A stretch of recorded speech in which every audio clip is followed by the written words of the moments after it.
Video को and तक जरूर देखना और पसंद आए तो लाइक करना और कमेंट तो भर भर के करना। ये मत सोचना कि क्या कमेंट करना, बस कर देना। एपिसोड की शुरुआत में हमें एक जगह को दिखाया जाता है, हमें उसके बारे में बताया जाता है। ये कल्टीवेशन के लिए ग्रेट वे डायनेस्टी की 10 सेक्रेट प्लेस में से टॉप की प्लेस है, जिसका नाम सुप्रीम स्वॉर्ड सेक्ट है। फिर हमें एक पर्सन को दिखाया जाता है जो वहाँ बैठ कर अपनी कल्टीवेशन कर रहा होता है। फिर हमें उस पर्सन के बारे में बताया जाता है, ये सुप्रीम स्वॉर्ड सेक्ट का एल्डेस्ट डिसाइपल और ग्रेट वे डायनेस्टी के 10 प्रिंसेस में से एक का सन सू चैंगसेंग है। और आपकी जानकारी के लिए बता दूं, यही हमारी कहानी का मेन कैरेक्टर होने वाला है, लेकिन अभी फिलहाल में ये मेरी कैरेक्टर नहीं है। चलो स्टोरी को कंटिन्यू करते हैं। हम देखते हैं उसके बारे में कुछ बंदे बात कर रहे होते हैं। एक बंदा बोलता है मास्टर शू बहुत यंग है और फिर भी वह हाफ स्टेप नेंसेंट इंस्पेक्टर स्टेज को ब्रेक थ्रू करने वाले हैं। ये सुनकर दूसरा बंदा बोलता है ऐसा इसलिए क्योंकि उसके पास जन्म से एक स्वॉर्ड कॉन्स्टिट्यूशन और एक अच्छा फादर है। इसकी अचीवमेंट सिर्फ इसके फॉर्चुनेट बर्थ के कारण है। फिर हम देखते हैं कि वहाँ पर एक और बंदा आता है, वो चिल्लाते हुए सबसे बोलता है। फिर वो दूसरों से बोलता है क्या वो सोचता है कि वो सिर्फ इस वजह से जो चाहे वो कर सकता है, और वो अपनी स्वॉर्ड लेकर आगे बढ़ते हुए कहता है उसका आज इतने आगे बढ़ने में एबल होने का रीजन ये है कि उसने मेरी स्टेप ट्रेडिंग ग्रास चुरा ली है। उसके जैसा कोई व्यक्ति जो दूसरों को बुली करता है और सेल्फ सेंटर्ड है, हमारे सुप्रीम स्वॉर्ड सेक्ट में कल्टीवेशन करने के लिए अनवर्दी है। और वो बंदा ये कहते ही अपनी स्वॉर्ड लेकर वहाँ से जंप कर देता है हमारे एमसी के ऊपर, और कल्टीवेशन करते हुए हमारे एमसी के ऊपर वो अपनी स्वॉर्ड से अटैक कर देता है। और वो कहता है आज मैं हेवन की ओर से जस्टिस की रक्षा करूंगा और हमारे क्लैन को क्लीन करूंगा। और वो कहता है मारो। हम देखते हैं जो हमारे एमसी के ऊपर ब्लू ऑरा होता है वो धीरे धीरे रेड में कन्वर्ट हो जाता है। ये देखकर कुछ बंदे बात करते हैं उसके ब्रेक थ्रू के क्रिटिकल मूवमेंट पर उसे इंटरप्ट कर दिया गया। कितना स्वीट प्रतिरोध है। ये सुनकर दूसरा बंदा बोलता है क्या वो डिमोनिक कल्टीवेशन में जा सकता है।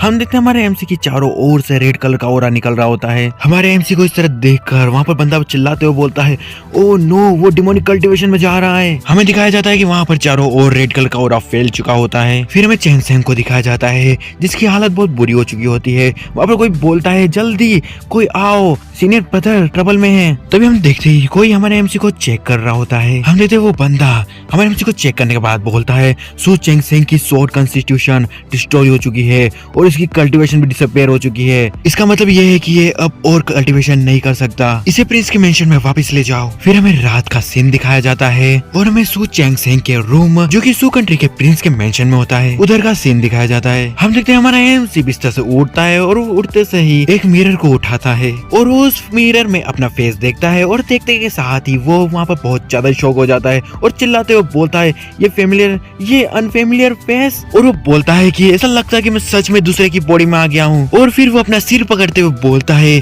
ठीक है भले मैं दूसरे की बॉडी में आया हूँ लेकिन मैं इसी बंदे की बॉडी में क्यों आया। अब ये वाला हमारा एमसी है जो कि इसकी बॉडी में आया है। और हमारा एमसी बताता है सू चैंगसेंग के पास सिर्फ नोबल स्टेटस ही नहीं है बल्कि उसके पास आउटस्टैंडिंग कल्टीवेशन टैलेंट भी है, लेकिन एक अच्छी स्टार्टिंग के पॉइंट के साथ इसने कोई भी अच्छा पाथ नहीं चुना और इसने इविल काम करे। वो न सिर्फ दूसरों से फोर्सफुली चीजें लेता था, वो दूसरों को भी बुली करता था। फिर हमारा एमसी बोलता है क्या ये ऑब्वियस नहीं है कि वो सिर्फ कैनन फोडर कैरेक्टर है। मेरी प्रीवियस लाइफ में मैं एक गुड पर्सन था, मैं एक विलन के रूप में रिकार्नेट कैसे हो सकता हूँ। और फिर वो बोलता है इससे भी बुरी बात क्या है, इस बॉडी के ओरिजिनल ओरन ने बहुत सारे लोगों को ऑफेंड किया है। इसकी डिमोनिक कल्टीवेशन में जाने की न्यूज सब जगह फैल गई होगी। मुझे खुद को प्रोटेक्ट करने के लिए कोई रास्ता ढूंढना होगा। और वो अपने हाथ में थोड़ी सी स्पिरिचुअल एनर्जी गैदर करता है और उसको देखकर खुश होते हुए बोलता है ये स्पिरिचुअल एनर्जी है, अभी भी थोड़ी होप बची हुई है। फिर हम देखते हैं कि वो स्पिरिचुअल एनर्जी अचानक से गायब हो जाती है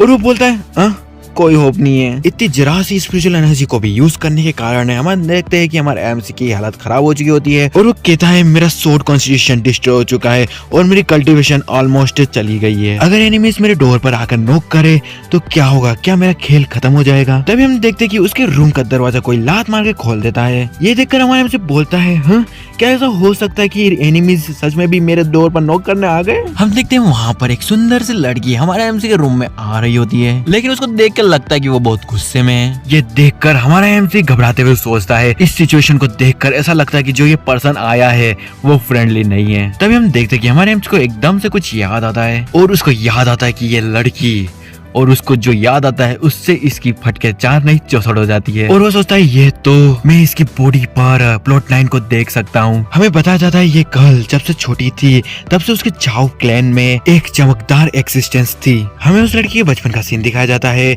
हम देखते हैं उसके हाथों में फायर होती है। वो बोलती है डैडी देखो मैं अब स्पिरिट फायर को कंट्रोल कर सकती हूँ। उसका फादर बोलता है ग्रेट, तुम सच में हमारे झाओ क्लैन में सबसे ज्यादा टैलेंटेड हो। और हमें आगे बताया जाता है क्लैन की इमेंसिव पावर के कारण उसके पास प्रिंस के मेंशन के टैलेंटेड सन से एंगेजमेंट करने की क्वालिफिकेशन थी। हम देखते हैं उसके फादर उससे बोल रहा होता है यूर, क्या तुम 10th प्रिंस के सन से मैरी करना चाहती हो? वो लड़की बोलती है मेरे पेरेंट्स के विशेष और मैच मेकर्स के वर्ड्स के अनुसार मैं तैयार हूँ। और हमें बताया जाता है लेकिन भाग्य हमेशा इच्छा अनुसार नहीं चलता है। एक सर्टेन कल्टीवेशन सेशन के दौरान इस गर्ल को सडनली एक एक्सीडेंट को इनकाउंटर करना पड़ा और इसने अपनी ओरिजिनल कल्टीवेशन खो दी। हम देखते हैं कि उस लड़की को देखकर कुछ बंदे बात कर रहे होते हैं। एक बंदा बोलता है हमारे झाओ क्लैन के नंबर 1 टैलेंट ने अपनी सारी स्पेशल एनर्जी कैसे खो दी? दूसरा बंदा ये सुनकर बोलता है नंबर 1 टैलेंट, मुझे लगता है ये नंबर 1 वेस्ट है। फिर हमें आगे बताया जाता है लड़की को पूरी तरह से क्रश करने वाली बात यह थी कि उसके फियांसी ने भी इंसल्ट से उसे इंजर्ड करने का मौका नहीं छोड़ा और वो एंगेजमेंट को ब्रेक करने के लिए पर्सनली आया। हम देखते हैं हमारे एमसी के पुराने बॉडी ओनर ने ये एंगेजमेंट का डॉक्यूमेंट उसके ऊपर फेंक दिया होता है। अब समझना वो क्यों आई है। और इतना ही नहीं, हमारे एमसी का पुराना बॉडी ओनर उससे बोलता है तुम सुप्रीम स्वॉर्ड सेक्ट के फर्स्ट डिसाइपल होने के लिए वर्दी बिल्कुल भी नहीं हो। फिर हमें आगे बताया जाता है उस दिन के बाद से लड़की की कल्टीवेशन वापिस से रिकवर होने लगी। सो जब इसका फियांसी इंपीरियल कोर्ट वापिस आ गया तो वह उस स्कैम से रिवेंज लेने के लिए प्रिंस के मेंशन में घुस गई। अकेली होने के कारण उसे पीटा गया और प्रिंस के मेंशन से बाहर फेंक दिया गया। राख जैसे ठंडे दिल के साथ उसने एक क्लिफ से छलांग लगा दी। तभी हम देखते कि उसके हाथों की वो रिंग चमकने लगती है। और हमें आगे बताया जाता है उस क्रिटिकल मोमेंट पर एक अननेम्ड एम्प्रेस अपीयर हुई और उसने उसकी पोजीशन को स्वैप करके उसे बचा लिया। उस एम्प्रेस के गाइडेंस के अंडर वो लड़की एक अनपैरेलल्ड पावर हाउस के रूप में ग्रो हुई और उसने अपने फियांसी को वह उपहार देने का दावा किया जो उसने मांगा था। लड़की का नाम है झाओ शिव। हम देखते हैं हमारा एमसी कुत्तों के जैसे उसके सामने बैठा हुआ होता है। अब हमें प्रेजेंट का सीन दिखाया जाता है। हमारा एमसी मुस्कुराते हुए मन में सोच रहा होता है ये प्लॉट बहुत फेमिलियर फील हो रहा है। क्या ये ऑनलाइन नोवेल का कैनन फोल्डर नहीं है जिसे मेल लीड द्वारा थप्पड़ मार दिया गया हो? मैं इस टाइप की स्टोरी लाइन को नहीं समझ सकता, लेकिन उसको कुछ याद आता है और वो घबराते हुए सोचता है वेट अ मिनट, झाओ शिव, ये नाम कुछ फेमिलियर लग रहा है। और वो अचानक से घबराते हुए बोलता है ओह नो, ये कैनन फोल्डर मैं हूँ।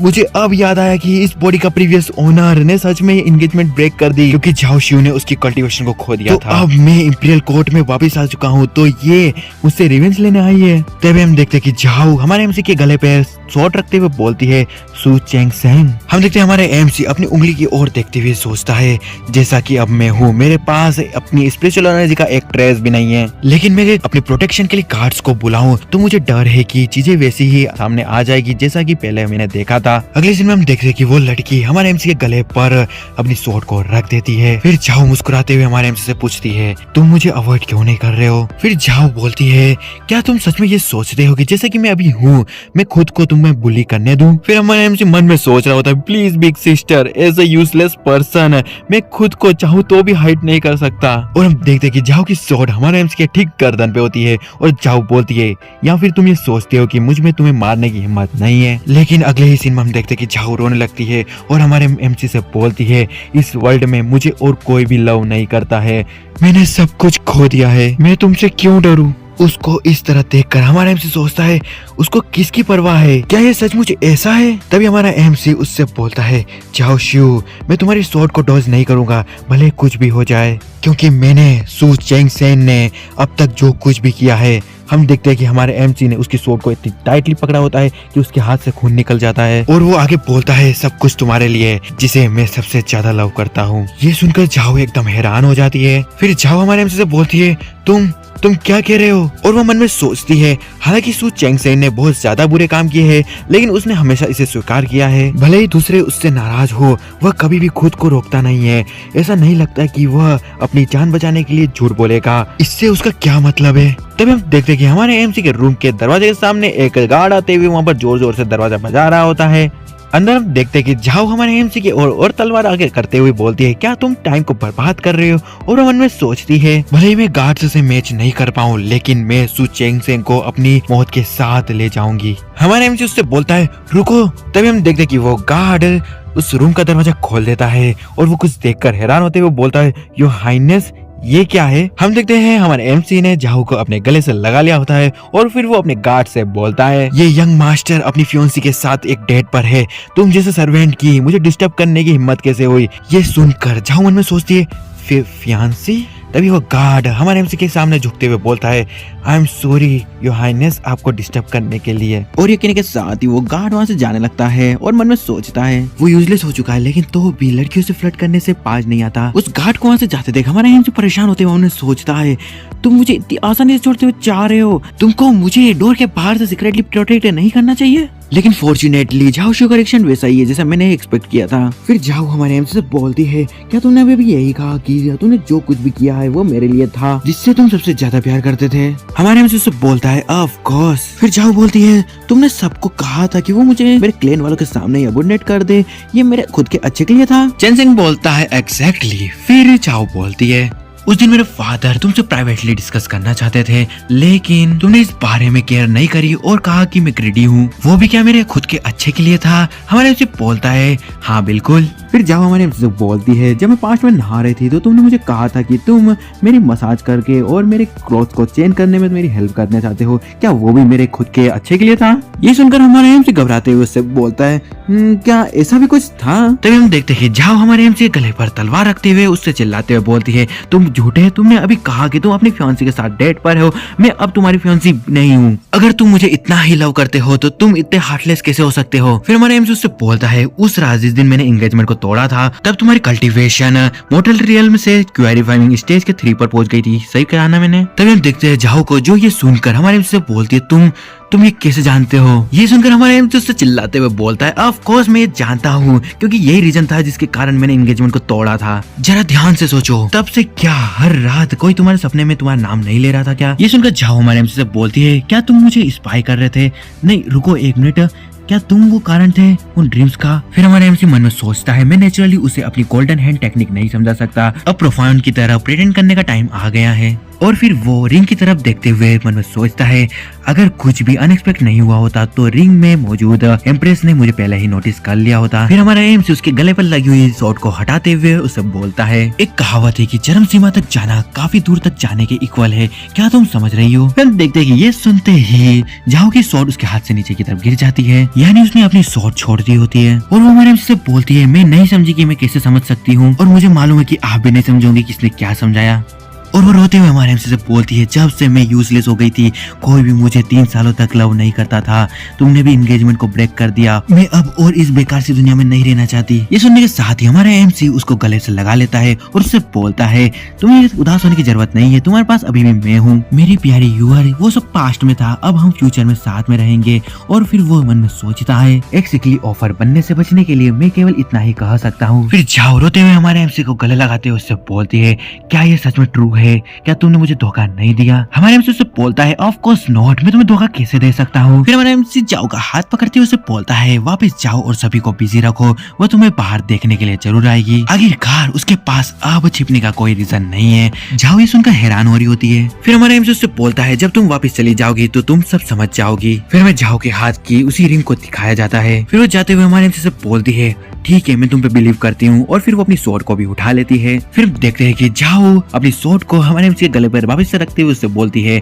अगर तुमने मुझे धोखा दिया और भले ही तुम वापस से छुपने के लिए ध्यान शेन स्वॉर्ड सेक्टर में चले जाओ और तुम्हें वो ओल्ड वुमेन प्रोटेक्ट करे, तो भी मैं एक रास्ता ढूंढ लूंगी तुम्हें मारने का। और वो ये कहने के साथ ही वहाँ से निकल जाती है। हमारा एमसी उसको देख रहा होता है। उसके जाते साथ ही हमारा एमसी चैन की सांस लेते हुए सोचता है, ओह फाइनली वो टेरिफाइंग काल यहाँ से चली गई। थैंक गॉड मेरी एक्टिंग स्किल बहुत ज्यादा अच्छी है, नहीं तो मैं यहाँ पर परेशानी में पड़ सकता था। तभी हमारे एमसी के पास उसका गार्ड आते हुए उससे बोलता है, क्राउन प्रिंस क्या तुम ठीक हो? हमारे एमसी उससे बोलता है, सो तुम यहाँ से गए नहीं?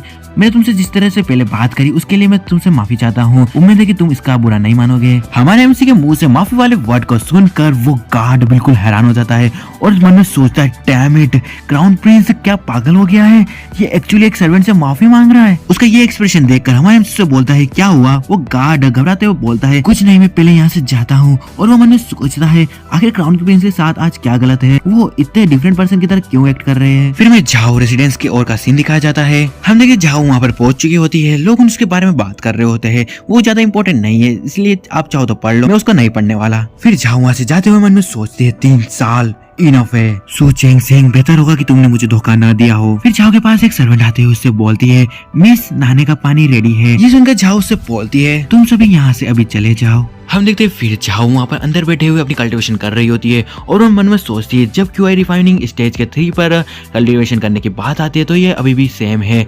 और वो सोचती है अब मैं सिर्फ सू चेंग सेंग पर ही भरोसा कर सकती हूँ। और वो इधर उधर देखते हुए बोलती है सीनियर प्लीज बाहर आइए। तभी हम देखते हैं कि झाओ की आंखों में आंसू आ जाते हैं और वो फिर रोते हुए बोलती है सू चेंग सेंग तुम्हारी मुझे धोखा देने की हिम्मत कैसे हुई। यह बस उस पर्सन के बारे में बात करता है जिसे तुम सबसे ज्यादा प्यार करते हो, यह सब बकवास है। यहाँ तक कि अगर मुझे एब्सोल्यूट मेरिडियन पिल भी खानी पड़े तो मैं तुम्हें अपने साथ ले जाऊंगी। तभी वो उस पिल को खाने जा रही होती है। तभी हम देखते हैं कि उस रिंग में से आवाज आती है, वहाँ पर कोई बोल रहा होता है। ऐसा लगता है कि उसने जो भी कहा है वो गलत नहीं कहा है। ये सुनकर झाओ हैरान होते हुए बोलती है हाँ ये। फिर हमको देखने को मिलता है कि झाओ के हाथ वाली रिंग में से एक गोल्डन कलर का ओरा निकल रहा होता है। हम देखते हैं उस ओरा में से एक लड़की निकलती है और फिर वो बाहर निकलते से ही हमारी झाओ से बोलती है मैं एक सुप्रीम टेक्निक का यूज करके ट्रांसेंडेंट हो गई हूँ और इस रिंग के अंदर रहती हूँ। एम्पायर के ब्लड का डिसेंडेंट जो उसको अवेकन करेगा उसका वेट कर रही हूँ। मेरा इरादा तुमको कुछ और देर जगाने का था लेकिन उसने मुझे देखा और हिंट दिया कि मैं कुछ ज्यादा ही कर रही हूँ। सचमुच ये मेरी गलती थी, अब यह समय हमारे मिलने का है। ये सुनकर झाओ हैरान होते हुए बोलती है सुप्रीम टेक्निक होन तो वो तुम थी जिसने मेरी कल्टीवेशन में से मेरी सारी स्पिरिचुअल एनर्जी खत्म कर दी। मुझे ऐसा लग रहा है कि ये शायद बैटल टू द हेवन वाला सीन चल रहा है, जो देखता होगा वो समझ गया होगा। तो चलो स्टोरी को वापस कंटिन्यू करते हैं। हम देखते हैं वो रेड हेयर वाली लड़की झाओ से बोलती है ये सब सिर्फ तुम्हारे लिए था। फिर झाओ उस लड़की से बोलती है वेट तुमने अभी क्या कहा, उसने तुम्हें देखा। हम देखते हैं वो लड़की फिर बोलती है नेचुरली मैं उस यंग मास्टर के बारे में सोच रही हूँ जो प्रिंस के मेंशन में था। मैंने एक्सपेक्ट नहीं किया था कि वो ऑलरेडी मेरे एक्सिस्टेंस को देख लेगा। वो सो कॉल्ड एंगेजमेंट को तोड़ना वो भी मेरे कॉर्पोरेशन के साथ था। फिर झाओ बोलती है क्या उसका मैडनेस में जाना एक एक्ट था। फिर वो लड़की बोलती है उसने प्रोबेबली तुम्हें लोअर करा और प्राइवेटली सारी सिचुएशन को रिवील कर दिया जब तुम उसके साथ अकेली थी। वो मेरी एक्सिस्टेंस को सेंस कर सकता था और उसने सब कुछ कैलकुलेट कर लिया था। उस पर्सन की ट्रू स्ट्रेंथ बहुत टेरिफाइंग है। फिर झाओ बोलती है सू चेंग सेंग ने एक्चुअली मुझे धोखा नहीं दिया था, वो मुझे सच में प्यार करता है। फिर वो लड़की बताती है मैं बाईजी हूँ, व्हाइट एम्परर द्वारा सम्मानित, मैं तुम्हें प्राइम मिनिस्टर की पोजीशन देती हूँ। और वो अपना हाथ आगे बढ़ाती है और बोलती है इसके साथ मैं अवेकन ब्लड लाइन डिसेंडेंट को असिस्ट कर सकती हूँ। और हम देखते कि वो अपना हाथ झाओ पे रख देती है। झाओ के आसपास एक ग्रीन कलर की एनर्जी जनरेट हो रही होती है। फिर बाईजी झाओ से बोलती है लो ग्रेड कल्टीवेशन मेथड की इंफीरियर स्पिरिचुअल एनर्जी तुम्हारे मेरिडियंस में इंटीग्रेट नहीं हो सकती। व्हाइट एम्परर की इटर्नल लाइफ मेथड तुम्हारा ट्रू पाथ है। हम देखते झाओ के चारों ओर वही ग्रीन कलर का ओरा पूरी तरह से उसे घेर लिया होता है। फिर बाईजी बोलती है ब्लड लाइन अवेकन है, युआन यिंग गैदर हो रहे हैं। फिर नेक्स्ट सीन में हमें झाओ फैमिली कॉन्फ्रेंस हॉल का सीन दिखाया जाता है। हम देखते हैं वहाँ पर अंदर बहुत सारे एल्डर बैठे हुए होते हैं। एक एल्डर उनमें से बोलता है एल्डर अब आपको आपकी बेटी पर गिव अप कर देना चाहिए। दूसरा एल्डर बोलता है झाओ जी और झाओ जुआन कल्टीवेशन के लिए ज्यादा वर्दी है, हम किसी यूजलेस पर्सन को अब और ज्यादा रिसोर्सेस नहीं दे सकते। फिर उनमें से एक बंदा जो कि झाओ का फादर होता है और हमें उसके बारे में बताया जाता है ये झाओ फैमिली का हेड है जिसका नाम झाओ यू है। वो उन एल्डर से बोलता है फिलहाल मेरी बेटी से जुड़ा मामला एल्डर्स का मामला नहीं है। फिर उनकी फैमिली का ग्रैंड एल्डर बोलता है फैमिली के हेड अभी तक नहीं जानते, आज रात वो सीक्रेटली प्रिंस के मेंशन में गई थी, अगर ये मैटर बाहर चला गया तो झाओ फैमिली पर इंपीरियल सिटी वाले हंसेंगे। फिर उनका सेकंड एल्डर बोलता है क्या ऐसा हो सकता है कि उसने सू चेंग सेंग को यूज लेते देखा और वो सोचती है कि वो अब उसके वर्दी है। तभी हम देखते हैं कि कहीं से इस एनर्जी का एक ब्लास्ट होता है। सब ये देखकर हैरान हो जाते हैं। वो बोल रहे थे आखिर ये क्या चल रहा है। ये देखकर दूसरा बंदा बोलता है ये तो नॉर्मल नहीं है, कोई इस मेंशन में कोर फॉर्मेशन स्टेज पर पहुंच गया है। फिर हमें भी उस एनर्जी को दिखा दिया जाता है जो कि ग्रीन कलर की होती है और कुछ ज्यादा ही पावरफुल होती है। उस एनर्जी ब्लास्ट को देखकर एक एल्डर बोलता है क्या वो चाओ शू के रूम से आ रही है। उसका फादर हैरान होते हुए बोलता है वो कोर फॉर्मेशन पे पहुंच गई है, ये कैसे पॉसिबल है। बाकी के एल्डर वन भी हैरान होते हुए बोलते क्या ये रियली शू है, वो तो सिर्फ 18 की है। आज तक कोई भी इतनी यंग एज में युआन यिंग तक नहीं पहुंच पाया। फिर हम देखते हैं जाओ के फादर को जो कि खुश होते हुए मैंने सोचते हैं जाओ फैमिली की व्हाइट फिनिक्स फाइनली वापस आ गई है। सामने के इस नजारे को देखकर दोगले एल्डर होना जाओ के फादर को कांग्रेचुलेशन करने लगते हैं। फिर में जाओ शिव को दिखाया जाता है जो कि अपनी कल्टीवेशन करके अपने रूम से बाहर निकल जाती है। उसके सामने खड़े लोग उसे कांग्रेचुलेशन करते हुए कह रहे होते कांग्रेचुलेशन मिस सू, अब आप युआन यिंग पे पहुंच गई है और अब आप सू चेंग सेंग के फेस पर थप्पड़ मार सकती है। उन लोगों की ये बात सुनकर जाओ उनसे गुस्से में बोलती है उसके बारे में बुरा मत बोलो। और वो फिर उन लोगों से बोल रही है कि अगर आज मैं सू चेंग सेंग से नहीं मिली होती तो मुझे नहीं मालूम होता कि मुझे और कितना ह्यूमिलिएशन सहना होता और कितना बर्डन उठाना होता। और अब आज से जाओ शिव का ओनली हस्बैंड और सबसे प्यारा सू चेंग सेंग है। ये सुनकर सभी बंदे हैरान होते हुए पूछते हैं आखिर ऐसा क्यों। उनका ये सवाल सुनकर जाओ उनसे बोलती है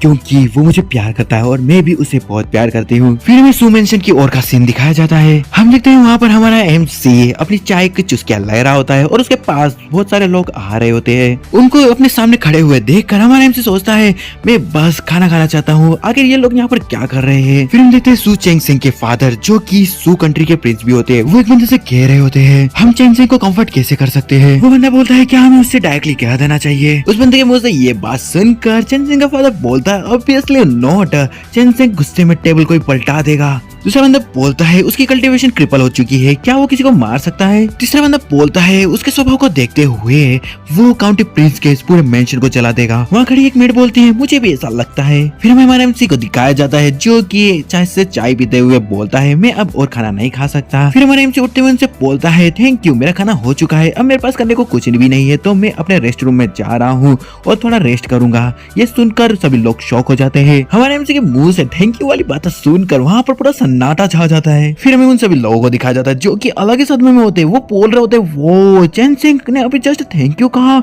ये तो नॉर्मल नहीं है, ये डेफिनेटली नॉर्मल नहीं है, आखिर उसने ऐसा कैसे कहा, ये तो बहुत अजीब है, बहुत ज्यादा ही अजीब। हम देखते चेंग सेंग के फादर को जो कि चेंग सेंग से बोलते हैं बेटा मुझे मालूम है कि तुमने अभी अभी डिमोनिक कल्टीवेशन को एक्सपीरियंस किया है और तुम्हारे माइंड की स्टेट भी चेंज हो चुकी है तो तुम्हें इस तरीके से सहने की जरूरत नहीं है। दूसरा बंदा बोलता है हाँ भले ही आपकी कल्टीवेशन क्रिपल हो चुकी है लेकिन आप अभी भी काउंटी प्रिंस के सन है। फिर उसका फादर बोलता है अगर कोई तुम्हें परेशान करने की हिम्मत करता है तो हम उसे डायरेक्टली मार देंगे। ये सब सुनकर हमारे एमसी का चेहरा देखने लायक होता है और वो मन में सोचता है कोई आश्चर्य की बात नहीं है कि ओरिजिनल होस्ट की पर्सनैलिटी इतनी बेकार थी। फिर हमारा एमसी बोलता है नहीं उनके लेवल तक मत गिरो, रिस्पेक्टेड एल्डर्स प्लीज अब मुझ पर इस तरह का आरोप मत लगाइए। हमारे एमसी की ये सारी बातें सुनकर उसके फादर के अखरोट नीचे की ओर गिर जाते हैं असली वाले। फिर उसके फादर हैरान होते हुए मन में सोचते हैं उनके लेवल तक मत गिरो, क्या मेरा बेटा ऐसे शब्द कह सकता है। तभी हम देखते कि वहाँ पर एक मेड आती हुई बोलती क्राउन प्रिंस आपकी चाय, और वो आगे बोलती उससे पहले उसका पैर फिसल जाता है और उसकी चाय हमारे एमसी के कपड़ों पे डूल जाती है। तभी हम देखते कि चेंग सेंग उसको संभालता है और वो उस मेड से बोलता है कि क्या तुम ठीक हो। ये देखकर उसके सभी घर वाले हैरान हो जाते हैं और वो लोग अलग ही सदमे में जाते हुए सोचते हैं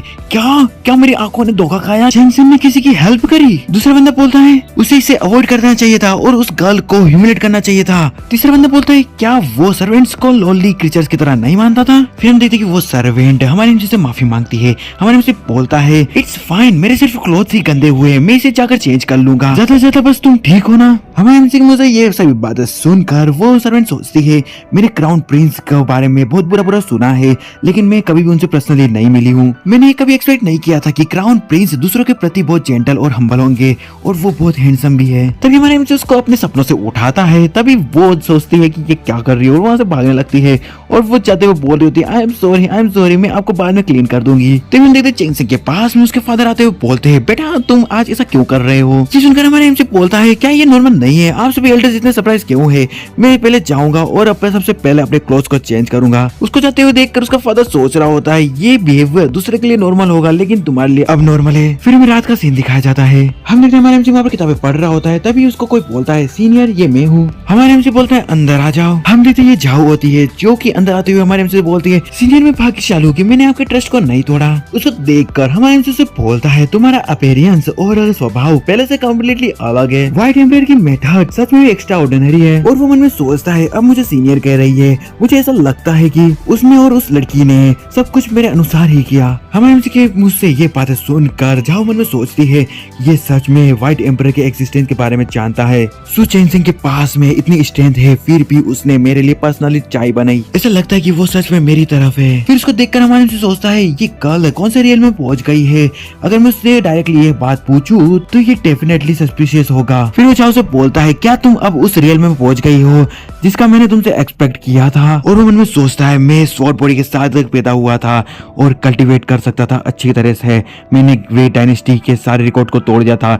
मुझे आश्चर्य हुआ कि क्या इसने मेरे रिकॉर्ड को तोड़ दिया है। ये सुनकर झाऊ शर्माते हुए हमारे एमसी से बोलती है एज अ जूनियर मैं एरोगेंट हूँ। हालांकि मुझे सीनियर से ऐसी गाइडलाइंस मिली थी। मैं सिर्फ युआनिंग की अर्ली स्टेज तक पहुंच पाई हूँ। मैंने सीनियर को डिसअपॉइंट कर दिया है। उसकी कल्टीवेशन को सुनकर हमारे एमसी मन में हैरान होते हुए बोलता है युआनिंग एक ही रात में युआनिंग पे। फिर हमारे एमसी से बोलता है तुमने अच्छा किया, हालांकि ये मेरे एक्सपेक्टेशन थोड़ा गैप है। और वो मन में सोचता है डेस्टिनी की ट्रू डॉटर एक्चुअली टेरिफाइंग है। मैं बिल्कुल कोई डर नहीं दिखा सकता।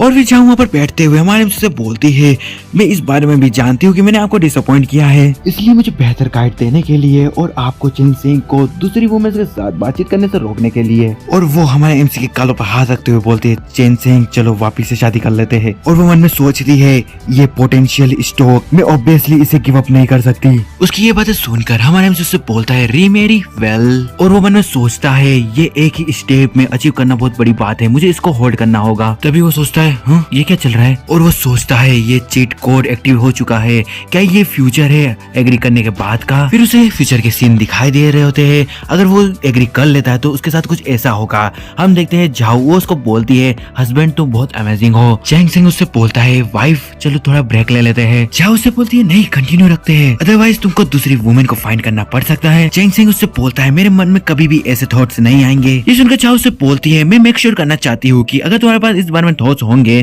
तो भी तुम उसको एक्ट नहीं कर पाओ। फिर हमें कुछ सालों बाद का सीन दिखाया जाता है। वहाँ पर झाऊ हमारे एमसी के लिए दवाई लेके आ चुकी होती है और वो बोलती है सु लेंग ये तुम्हारी मेडिसिन लेने का टाइम हो चुका है। और हम देखते हैं फिर वो प्रेजेंट में आ चुका होता है और वो उन्हें सोचता है अगर मैं एग्री हो गया तो मुझे ये रिजल्ट मिलेगा। और वो उनमें सोचता है कि ये वुमेन रियली टेरिफाइंग है। फिर झाऊ हमारे एमसी से बोलती है चैन सिंह क्या तुम एग्री हो।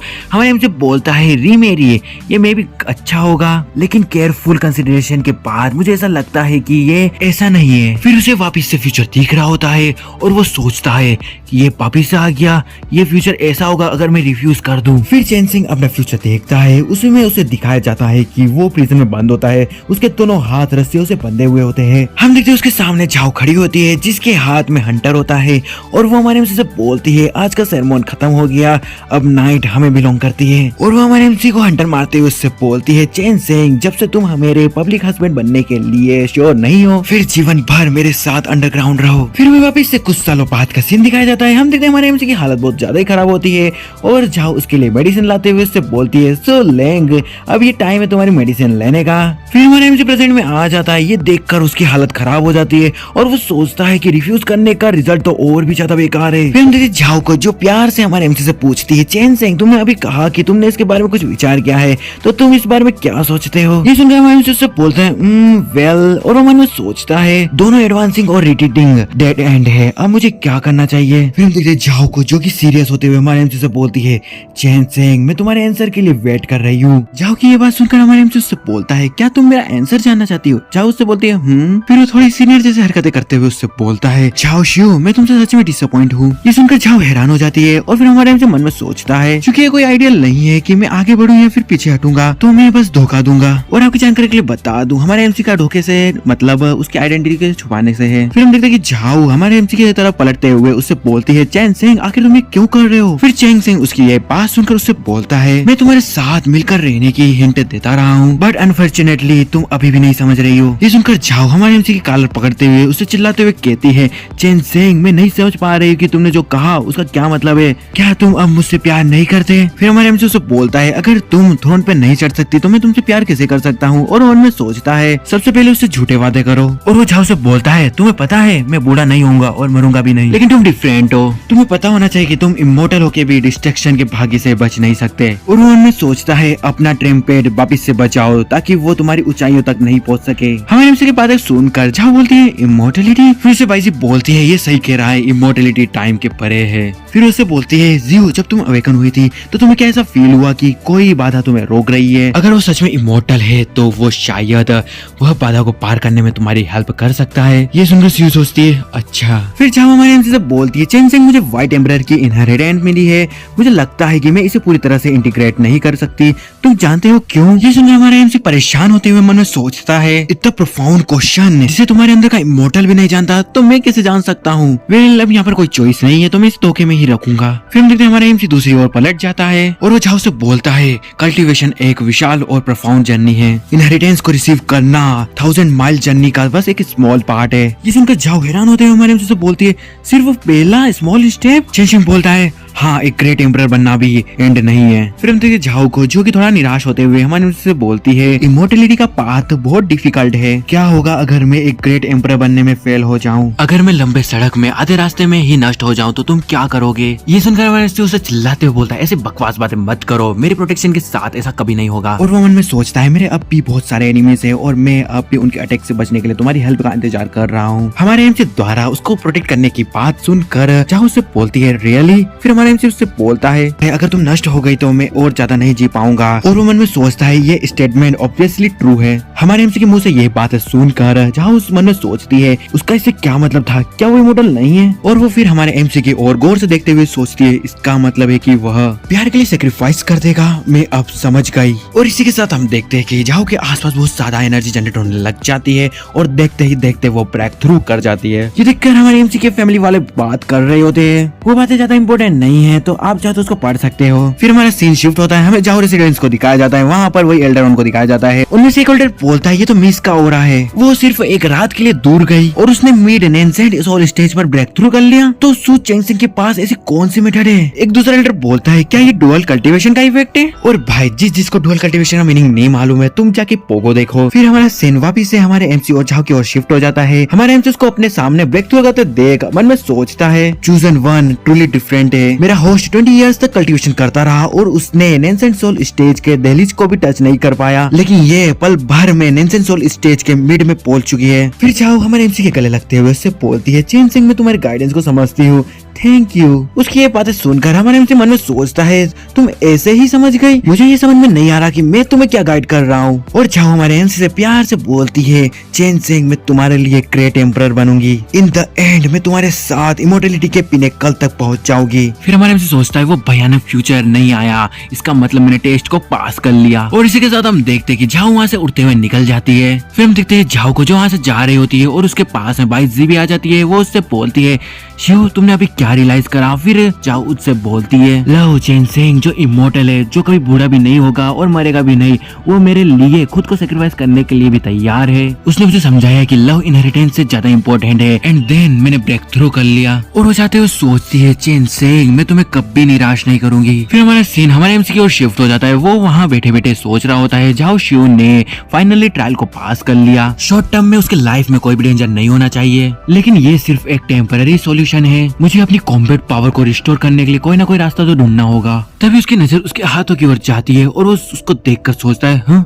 ये क्या है? और वो सोचता है, स्पिरिचुअल एनर्जी, आखिर सडनली मेरे पास स्पिरिचुअल एनर्जी कैसे है। और वो वहाँ पर खुश होते हुए सोचता है मैं अब वापिस से कल्टीवेट कर सकता हूँ। फिर उसे कोई सी चीज ट्रिगर होती है और वो सोचता है क्या ये एक दूसरा प्लॉट ट्विस्ट है, लेकिन मैंने तो कुछ नहीं किया। फिर हमें एक टेक्निक को दिखाया जाता है, उसके बारे में हमें बताया जाता है ये व्हाइट एम्परर की इमोर्टल टेक्निक है जो स्वॉर्ड बॉडी को रिस्टोर कर सकती है। उसको देखकर हमारा एमसी सोचता है ये तो व्हाइट एम्परर की इमोर्टल टेक्निक है। आखिर ये रिवॉर्ड सडनली अपीयर क्यों हो गया? ये कल वहाँ नहीं था, कल से बस इतना ही डिफरेंस है कि। और वो बोलता है मैं समझ गया, ये जाओ शिव है, उसने उसकी कल्टीवेशन में ब्रेक थ्रू किया। इसके साथ हमारा सीन अगले दिन पर शिफ्ट होता है। हमें वहाँ पर झाओ शिव के फादर को दिखाया जाता है। वो किसी बंदे से बोलते हैं झाओ जी क्या तुम ये कहना चाहते हो कि जो झाओ शिव ने ब्रेक थ्रू किया है वो सिर्फ सू चैंगसेंग के साथ डुअल कल्टीवेशन करने के कारण है? वो बंदा बोलता है मैंने उससे पूछा लेकिन मेरी कजन ने मुझे थप्पड़ मारा और अकेले में चली गई। हम देखते उस बंदे का फेस भी सूजा हुआ होता है। ये सुनकर वहाँ पर बैठे सभी एल्डर बात कर रहे होते हैं। उनमें से एक एल्डर बोलता है ऑब्वियसली वो खुद को गिल्टी फील कर रही होगी, ऐसा लगता है कि झाओ जी ने अपने सिर में ही अपना नाखून मार लिया। दूसरा बंदा बोलता है हाँ सभी लोग ऐसा कह रहे हैं कि मिस ने ब्रेक थ्रू सिर्फ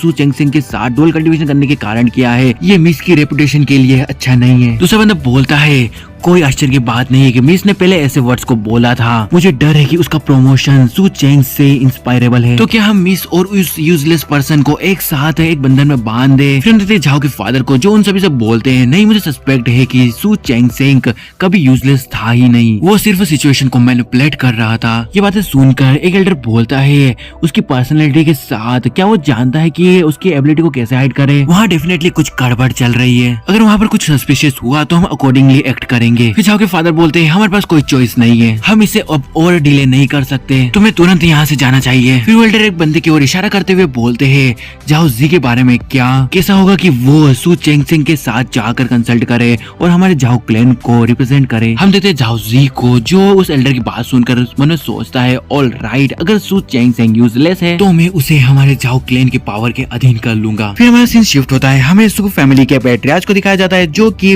सू फैमिली के एल्डर्स की मीटिंग में वहाँ पर आते हुए उन सभी से चिल्लाते हुए कहते हैं सू चैंगसेंग को एंगेजमेंट ब्रेक करने के लिए किसने अलाउ किया था? अब मिस झाओ नेंसन सोल स्टेज के मिड में पहुंच गई है, अब हमें क्या करना चाहिए? ये सुनकर हमारे एमसी का फादर वहाँ सभी से बोलता है चैंगसेंग को बहुत ज्यादा इंक्लूड करना है, ये मेरी गलती है। ये सुनकर उनके पास बैठा एक एल्डर बोलता है क्या हमें चैंगसेंग को नहीं सौंपना चाहिए? ये सुनकर चैंगसेंग का फादर उससे गुस्से में देखते हुए बोलता है चैंगसेंग को सौंपना ये इम्पॉसिबल है। तो वहाँ पर एक बंदा आते हुए उन सभी से बोलता है रिपोर्टिंग सर, मेरे पास रिपोर्ट करने के लिए कुछ इम्पोर्टेंट है। चैंगसेंग का फादर बोलता है बको। तभी वो बंदा बकना शुरू करता है, मतलब बोलना शुरू करता है और वो बोलता है सिटी में चारों ओर अफवाह फैल रही है कि भले ही हमारे यंग मास्टर की स्वॉर्ड बॉडी डिसेबल्ड हो गई हो फिर भी उन्हें वुमन कल्टीवेटर द्वारा नरिश्ड किया जा सकता है और उनका नरिशमेंट भी बन सकता है। इसकी वजह यही थी कि झाओ शिव को 2 एहसास हुए और वह एक मिड नेंसेंट सोल कल्टीवेटर बन गई। ये सुनकर हमारे एमसी का फादर हैरान होते हुए उस बंदे से बोलता है क्या ये सच में ट्रू है? क्या इस र्यूमर का कोई भी एविडेंस है? फिर वो बंदा बोलता है जब मिस झाओ हमारे मेंशन में 2 बार आई तो उन्होंने किसी को भी अवॉइड नहीं किया। और वो बंदा आगे बोलता है कल मैंने और दूसरे सर्वेंट ने सच में यंग मास्टर को दूर से झाओ शिव को अपने बाहों में पकड़े हुए देखा,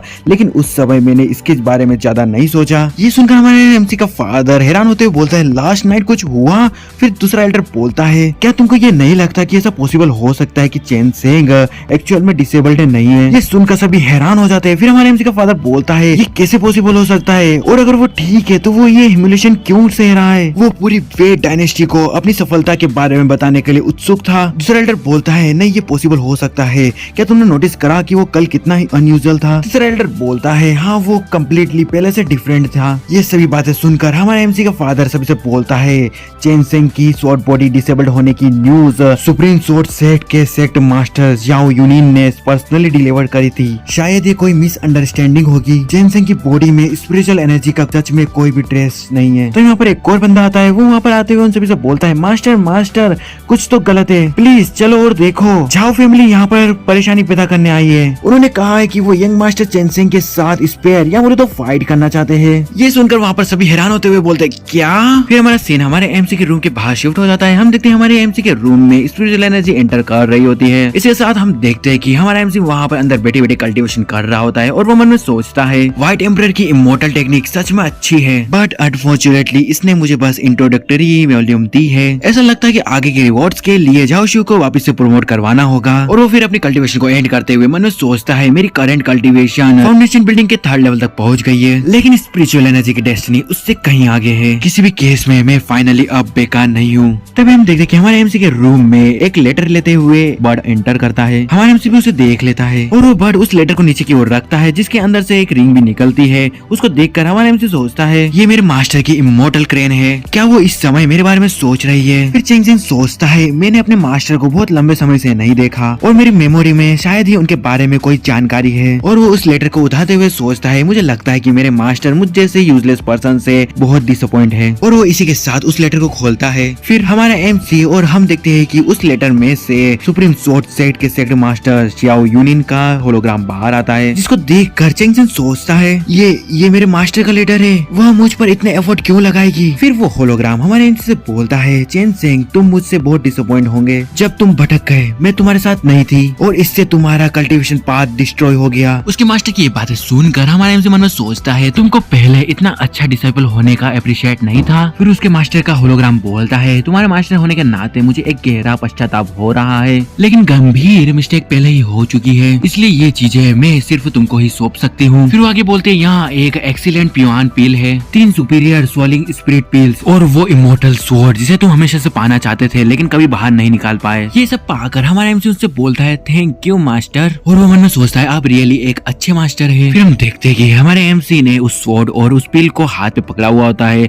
फिर उसकी मास्टर उससे बोलती है हालांकि ये आइटम स्ट्रेस से होने वाले नुकसान को ठीक नहीं कर सकती, लेकिन ये तुम्हारी गुड हेल्थ को मेंटेन करने में तुम्हारी हेल्प कर सकती है। और वो बोलती है प्लीज हम्बली रहो और पहले की तरह दिखावा मत करना। फिर हमारे एमसी उसकी मास्टर को बोलता है मैं सू चेंग सेंग अपनी मास्टर की एक्सपेक्टेशन को कभी भी डिसअपॉइंट नहीं करूंगा। फिर हम देखते हैं कि उसके मास्टर का होलोग्राम वहां से डिसअपेयर हो रहा होता है और वो डिसअपेयर होते होते बोलती है मुझे पता है कि तुम मुझे रात में बेडरूम में कपड़े बदलते हुए छुप कर देखा करते थे, इसलिए प्लीज फ्यूचर में ऐसा करना बंद कर दो नहीं तो तुम मर जाओगे। फिर अपनी इतनी तारीफ सुनकर हमारा एमसी मन में सोचता है उप्स ये बंदा सच में। फिर अगले दिन हम देखते हैं कि हमारा एमसी उस स्वॉर्ड को देखते हुए मन में सोचता है अनफॉर्चुनेटली प्रीवियस ओनर, अगर तुम्हारा गोल स्वॉर्ड मशीन था तो तुमने झांकने की हिम्मत क्यों करी। मास्टर बहुत उदार है, उन्होंने न केवल मुझे वैल्यूएबल एलेक्सर्स दिए बल्कि उन्होंने मुझे ये स्वॉर्ड भी दी। और वो सोचता है कि ऐसा लगता है कि मास्टर ने ये स्वॉर्ड साउथ के एंशिएंट टॉम से ऑब्टेन करी है और कोई भी इसका क्लेम करने के लिए एबल नहीं है। झाओ शू का फ्यूचर देखने के बाद मुझे पता चला कि इस स्वॉर्ड में एक सेल्फ प्रोटेक्शन मैकेनिज्म है और सिर्फ झाओ शू ही इसे पूरी तरह से अनलॉक कर सकती है। फिर हम देखते हैं कि चेन सेंग को यार्ड में से बहुत सारी आवाजें आ रही होती है, उसको सुनकर वो हमारा एमसी सोचता है कि बाहर से इतनी आवाजें क्यों आ रही है। फिर हमें बाहर का सीन दिखाया जाता है, वहाँ पर झाओ फैमिली के लोग आए हुए होते हैं, इसी कारण शोर हो रहा होता है। फिर झाओ क्लिन का एल्डर सू फैमिली के लोगों से बोलता है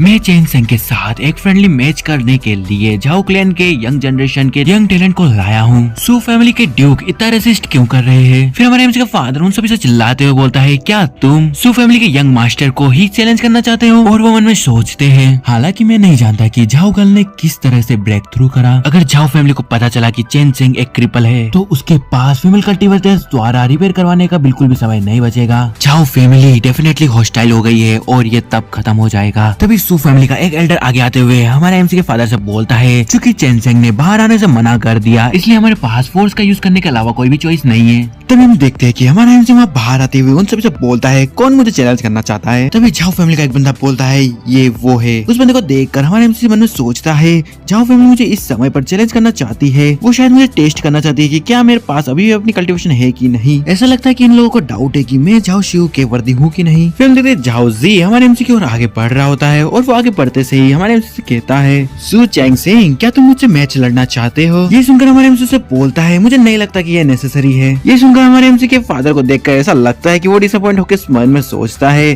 कि वेल ये ऐसा एक्सपेक्ट था कि चेन सेंग वेस्ट है। सामने का नजरा देखकर झाओ क्लैन का एल्डर मन में सोचता है र्यूमर्स पर भरोसा नहीं किया जा सकता, ये बच्चा सच में यूजलेस है। फिर हम देखते हैं झाओ जी को जो कि हमारे एमसी के सामने इतराते हुए बोलता है वेस्ट हमेशा वेस्ट ही रहेगा। ये सुनकर हमारा एमसी गुस्से में उससे बोलता है, तुमने मेरे वर्ड के मीनिंग को कुछ गलत ही ले लिया, अदरवाइज मैं अगर फाइट करूंगा तो तुम्हारी मौत भी हो सकती है। हमारे एमसी की ये बात सुनकर सब शॉक हो जाते हैं। फिर जाओजी हमारे एमसी से बोलता है, क्योंकि यंग मास्टर सू बहुत कॉन्फिडेंट है, तो क्या तुम मेरे साथ मार्शल अरेना में जाने का तैयार हो? ये सुनकर चैन सेंग उससे बोलता है, श्योर, अगर तुम हारना ही चाहते हो तो मैं तुम्हारी इस विश को पूरी करूंगा। हमें एमसी की बात सुनकर उसका फादर एक सर्वेंट से बोलता है, जल्दी जल्दी जाकर एल्डर यांग को यहाँ पर बुला के लाओ। फिर यहाँ से हमारा सीन शिफ्ट हो जाता है। हमें हमारे एमसी और झांगजी को एक मार्शल अरेना में दिखाया जाता है जहाँ पर उनकी फाइट होने वाली है। वो दोनों फाइट करने के लिए तैयार खड़े होते हैं, सभी लोग उनको देख रहे होते हैं। तभी हम देखते कि हमारे एमसी का फादर एक एल्डर से बोलता है, चैन सेंग स्वाभाविक रूप से जीतती है, मुझे डर है कि वो सिर्फ अपनी इज्जत के खातिर यहाँ पर मर जाएगा, हम बाद में एल्डर यांग को परेशान करेंगे। वो एल्डर शांत होकर खड़ा रहता है और मुस्कुराते हुए हमारे एमसी के फादर से बोलता है, चिंता मत करो। फिर हम देखते झाओजी हमारे एमसी से बोलता है, सू चैंग सेंग, क्या तुमको याद है कि तुमने मेरे साथ पहले क्या किया था? जब हम पहली बार मिले थे तो तुमने मुझे हेम्यूलेट करा था, तुमने मुझे वेस्ट कहा था और मेरे एक दांत को भी तोड़ दिया था। हमारे एमसी उसकी ये बातें सुनकर परेशान होते हुए उससे बोलता है, मुझे ये याद नहीं। और वो मन में सोचता है, यह आदमी जब भी कमजोर लोगों को देखता था तो उसे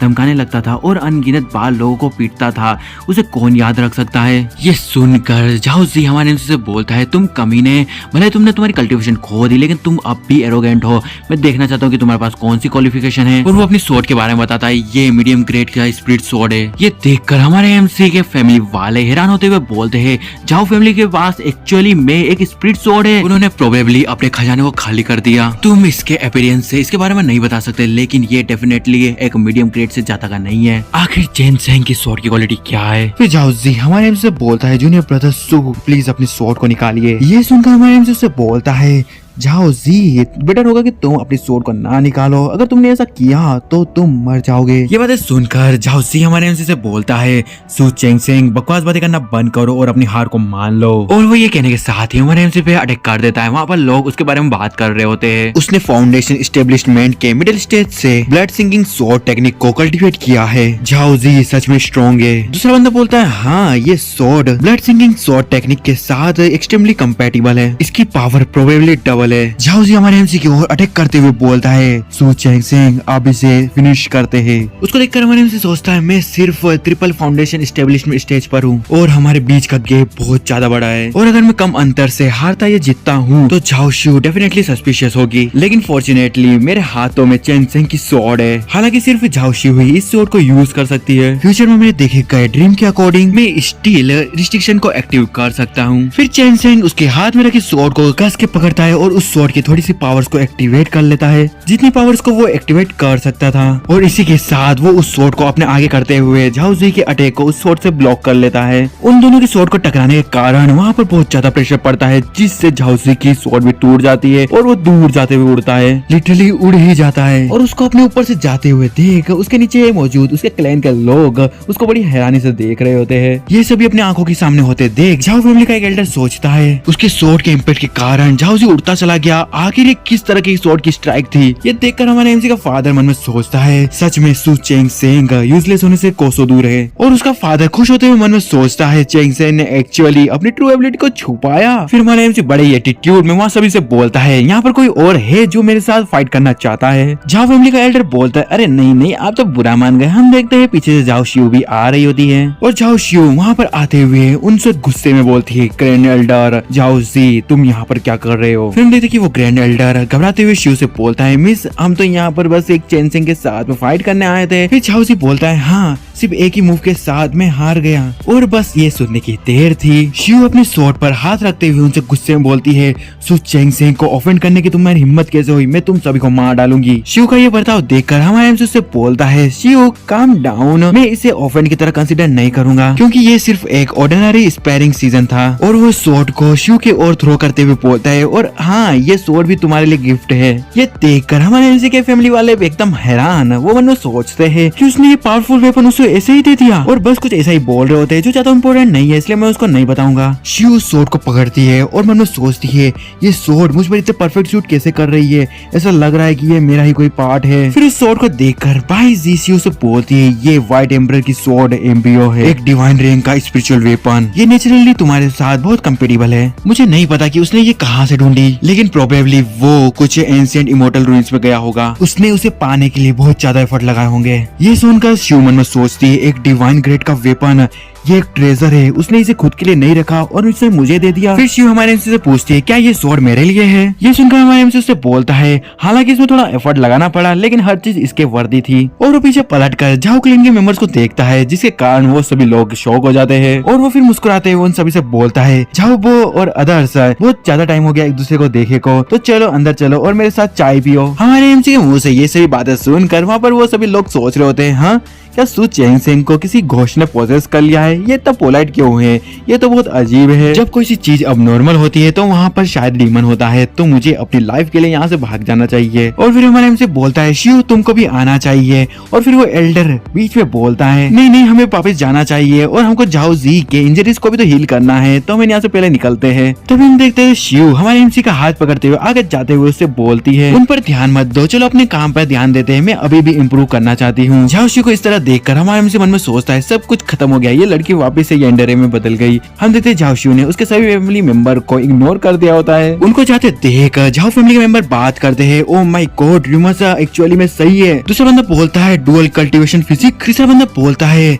हाँ अदरवाइज शिव ऐसा दिन के उजाले में नहीं चाहेगी, चलो चलो उनको परेशान नहीं करते हैं। अरे भाई ये क्या क्या समझ रहे हैं यार। फिर हम देखते हैं कि हमारे एमसी का फादर एक एल्डर से बोलता है चेंगसेंग ने अपनी कल्टीवेशन को बहुत अच्छी तरह से छुपाया। फिर वो एल्डर बोलता है हाँ ऐसा लगता है कि वो पूरी तरह से बदल गया है। फिर उसका फादर बोलता है मुझे उसी तरह महसूस हो रहा है। फिर वो एल्डर बोलता है उसने अभी झाओ फैमिली मेंबर्स को चाय के लिए इनवाइट करा, ये अनइमेजिनेबल था। फिर हम देखते हैं कि झाओ शिव ने हमारे एमसी को चेयर पर बिठा दिया होता है और वो उसके पास आते हुए उससे बोलती है चेंगसेंग तुमने ये स्वॉर्ड मेरे लिए ढूंढने के लिए अपनी लाइफ को रिस्क में डाल दिया, तुम मेरे लिए बहुत अच्छे हो, मेरे पास तुम्हें रिपे करने के लिए कुछ भी नहीं है, तो कैसा होगा कि मैं खुद को तुम्हें ऑफर। हमारे एमसी जो कि वहाँ मासूम प्राणी बन के बैठा होता है वो उससे बोलता है मुझे ऐसा लगता है कि ये नेसेसरी नहीं है। और फिर हम देखते हैं कि झाओ शिव गुस्से में और साथ ही साथ अपने कपड़े उतारते हुए हमारे एमसी से बोलती है चेंगसेंग मुझे ऐसा लगता है कि तुम मुझे रिजेक्ट कर रहे हो। फिर हम देखते हैं कि शिव हमारे एमसी पे चढ़ जाती है और हमारे एमसी की नजर उसके अरमानों पर ही होती है और वो उधर ही देखते हुए सोचता है ये लड़की बहुत चंचल है, क्या ऐसा हो सकता है कि ये लव सीख के लास्ट स्टेज पर हो, और अगर ऐसी ही बात है तो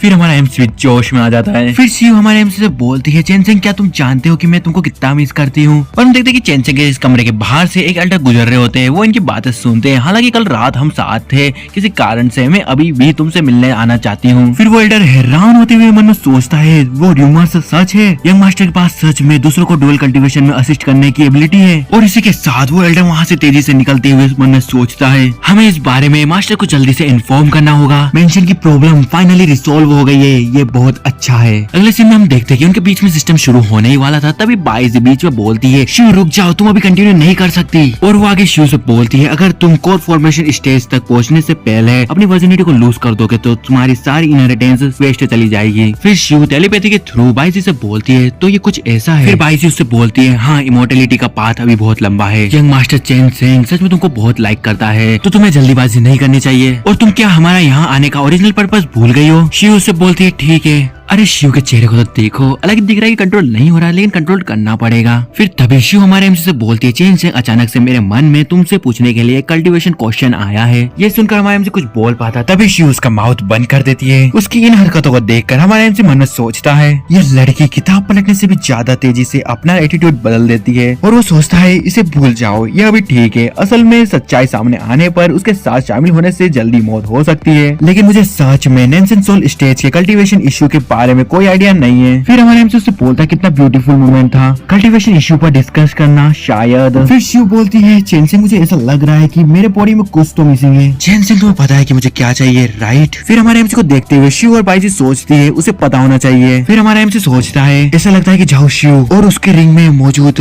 वुमेन बाइजी मुझ पर अभी भी ट्रस्ट नहीं करती है। फॉर्चुनेटली मैंने झाओ शिव का फ्यूचर देखा है और मुझे पता है कि वो क्या है। और फिर हम देखते हैं कि वो शिव के हाथ को पकड़ता है और उसके हाथ को अपने चेस्ट पे रखते हुए बोलता है व्हाइट एम्परर की ब्लड लाइन को अवेकन करना मॉर्टल बॉडी को डैमेज देता है, तो तुम्हें कुछ ऐसा चाहिए जो तुम्हारी फिजिक को रिस्टोर कर दे, जिसको लेने के बाद तुम ठीक हो जाओ। ये सुनकर शिव हैरान हो जाती है। फिर बाईजी शिव से बोलती है शिव इसे अब और टेस्ट करने की जरूरत नहीं है, ये सच में एक ट्रांसेंडेंट इंसान है जो रिइनकार्नेट हुआ है। फिर शिव हमारे एमसी से बोलती है ओके चेन सेंग मैं समझ गई, मैं उस आइटम को ढूंढने चाहूंगी, इसमें समय लग सकता है। फिर हमारा एमसी बोलता है कुछ समय कोई जरूरत नहीं है, मैं पहले से ही जानता हूँ कि वो कहाँ है। ये सुनते से बाईजी और शिव हैरान होते हुए हमारे एमसी से पूछती है तुम जानते हो? फिर हमारे एमसी बेड पे से खड़ा होते हुए शिव से बोलता है ऑलमोस्ट ये वही टाइम है जब टॉप 10 होली लैंड से डिसेबल्स को रिक्रूट करेंगे। ये सुनने के साथ ही शिव हमारे एमसी से बोलती है वो चीज होली लैंड है, कौन सा? फिर हमारे एमसी गुस्से में बोलता है सुप्रीम स्वॉर्ड सेक्ट। ये सुनते से ही शिव हैरान होते हुए हमारे एमसी से पूछती है वो जिसने तुम्हें एक्सपेल किया था? फिर चेन सिंह उससे बोलता है ये उनका फॉल्ट नहीं था। शिव हमारे एमसी के पास जाते से उससे बोलती है चेन सिंह चलो मेरे साथ होली लैंड रिक्रूटमेंट में पार्टिसिपेट करो, मैं सुप्रीम स्वॉर्ड सेक्ट में जाकर तुम्हारे लिए जस्टिस की डिमांड करना चाहती हूँ। फिर हमारे एमसी से बोलता है जस्टिस के साइड में मैं सच में सुप्रीम स्वॉर्ड सेक्ट को विजिट करना चाहता हूँ। और वो मन में सोचता है मैंने बहुत सारे लोगों को ऑफेंड किया है, सो मेंशन मुझे प्रोटेक्ट करने में एबल नहीं है, ये सेफ होगा जाओ शिव जैसे जीनियस के पीछे छुपना। हमारे एमसी के साथ में चलने वाली बात से जाओ शिव खुश हो जाती है और वो हमारे एमसी से बोलती है ग्रेट चेंग सिंह एक्चुअली में मेरे साथ वर्ल्ड को घूमना चाहता है, एक फ्री स्पिरिट का जोड़ा। और इसी के साथ हम देखते हैं कि उसके आसपास बहुत सारी एनर्जी गैदर होने लग जाती है। हमारा एमसी भी ये देखकर हैरान हो रहा होता है और वो देखते ही देखते हमारे एमसी की आंखों के सामने ही ब्रेक थ्रू कर लेती है। और हमारा एमसी हैरान होते हुए मन में सोचता है व्हाट, मैंने ऐसा कुछ कहा भी नहीं, और क्या ब्रेक थ्रू करना इतना आसान है? बस कुछ वर्ड और ब्रेक थ्रू। उस ब्रेक थ्रू की एनर्जी देखकर बाहर खड़े सर्वेंट कुछ अलग ही समझ रहे होते हैं और एक उनमें से बोलता है oh my God young master बहुत टेरिफाइंग है। दूसरा बंदा बोलता है डोल कल्टीवेशन का इफेक्ट पानी पीने जितना आसान है, मैं भी उनके साथ डोल कल्टीवेशन करना चाहता हूँ। भाई ये सुनकर दूसरा बंदा बोलता है तुम एक मैन हो, क्या डोल कल्टीवेशन है? फिर जाओ शिव वहाँ से जाते हुए हमारे एमसी से बोलती है चेन सिंह मैं जाके प्रिपरेशन करती हूँ, कल हम होली लैंड रिक्रूटमेंट इवेंट में चलेंगे। उसको जाते हुए देख हमारे एमसी मन में सोचता है सच में इसका ब्रेक थ्रू मेरे लिए बेनिफिट है। मेरा माइंड अब व्हाइट एम्परर टेक्निक के फर्स्ट लेयर के वॉल्यूम को कम्प्लीटली होल्ड करता है, तो इस केस में मैं थोड़ा कल्टिवेट कर लेता हूँ। और हम देखते कि हमारा एमसी वहीं पर कल्टिवेशन करने बैठ जाता है। इसी के साथ हम देखते रात हो जाती है।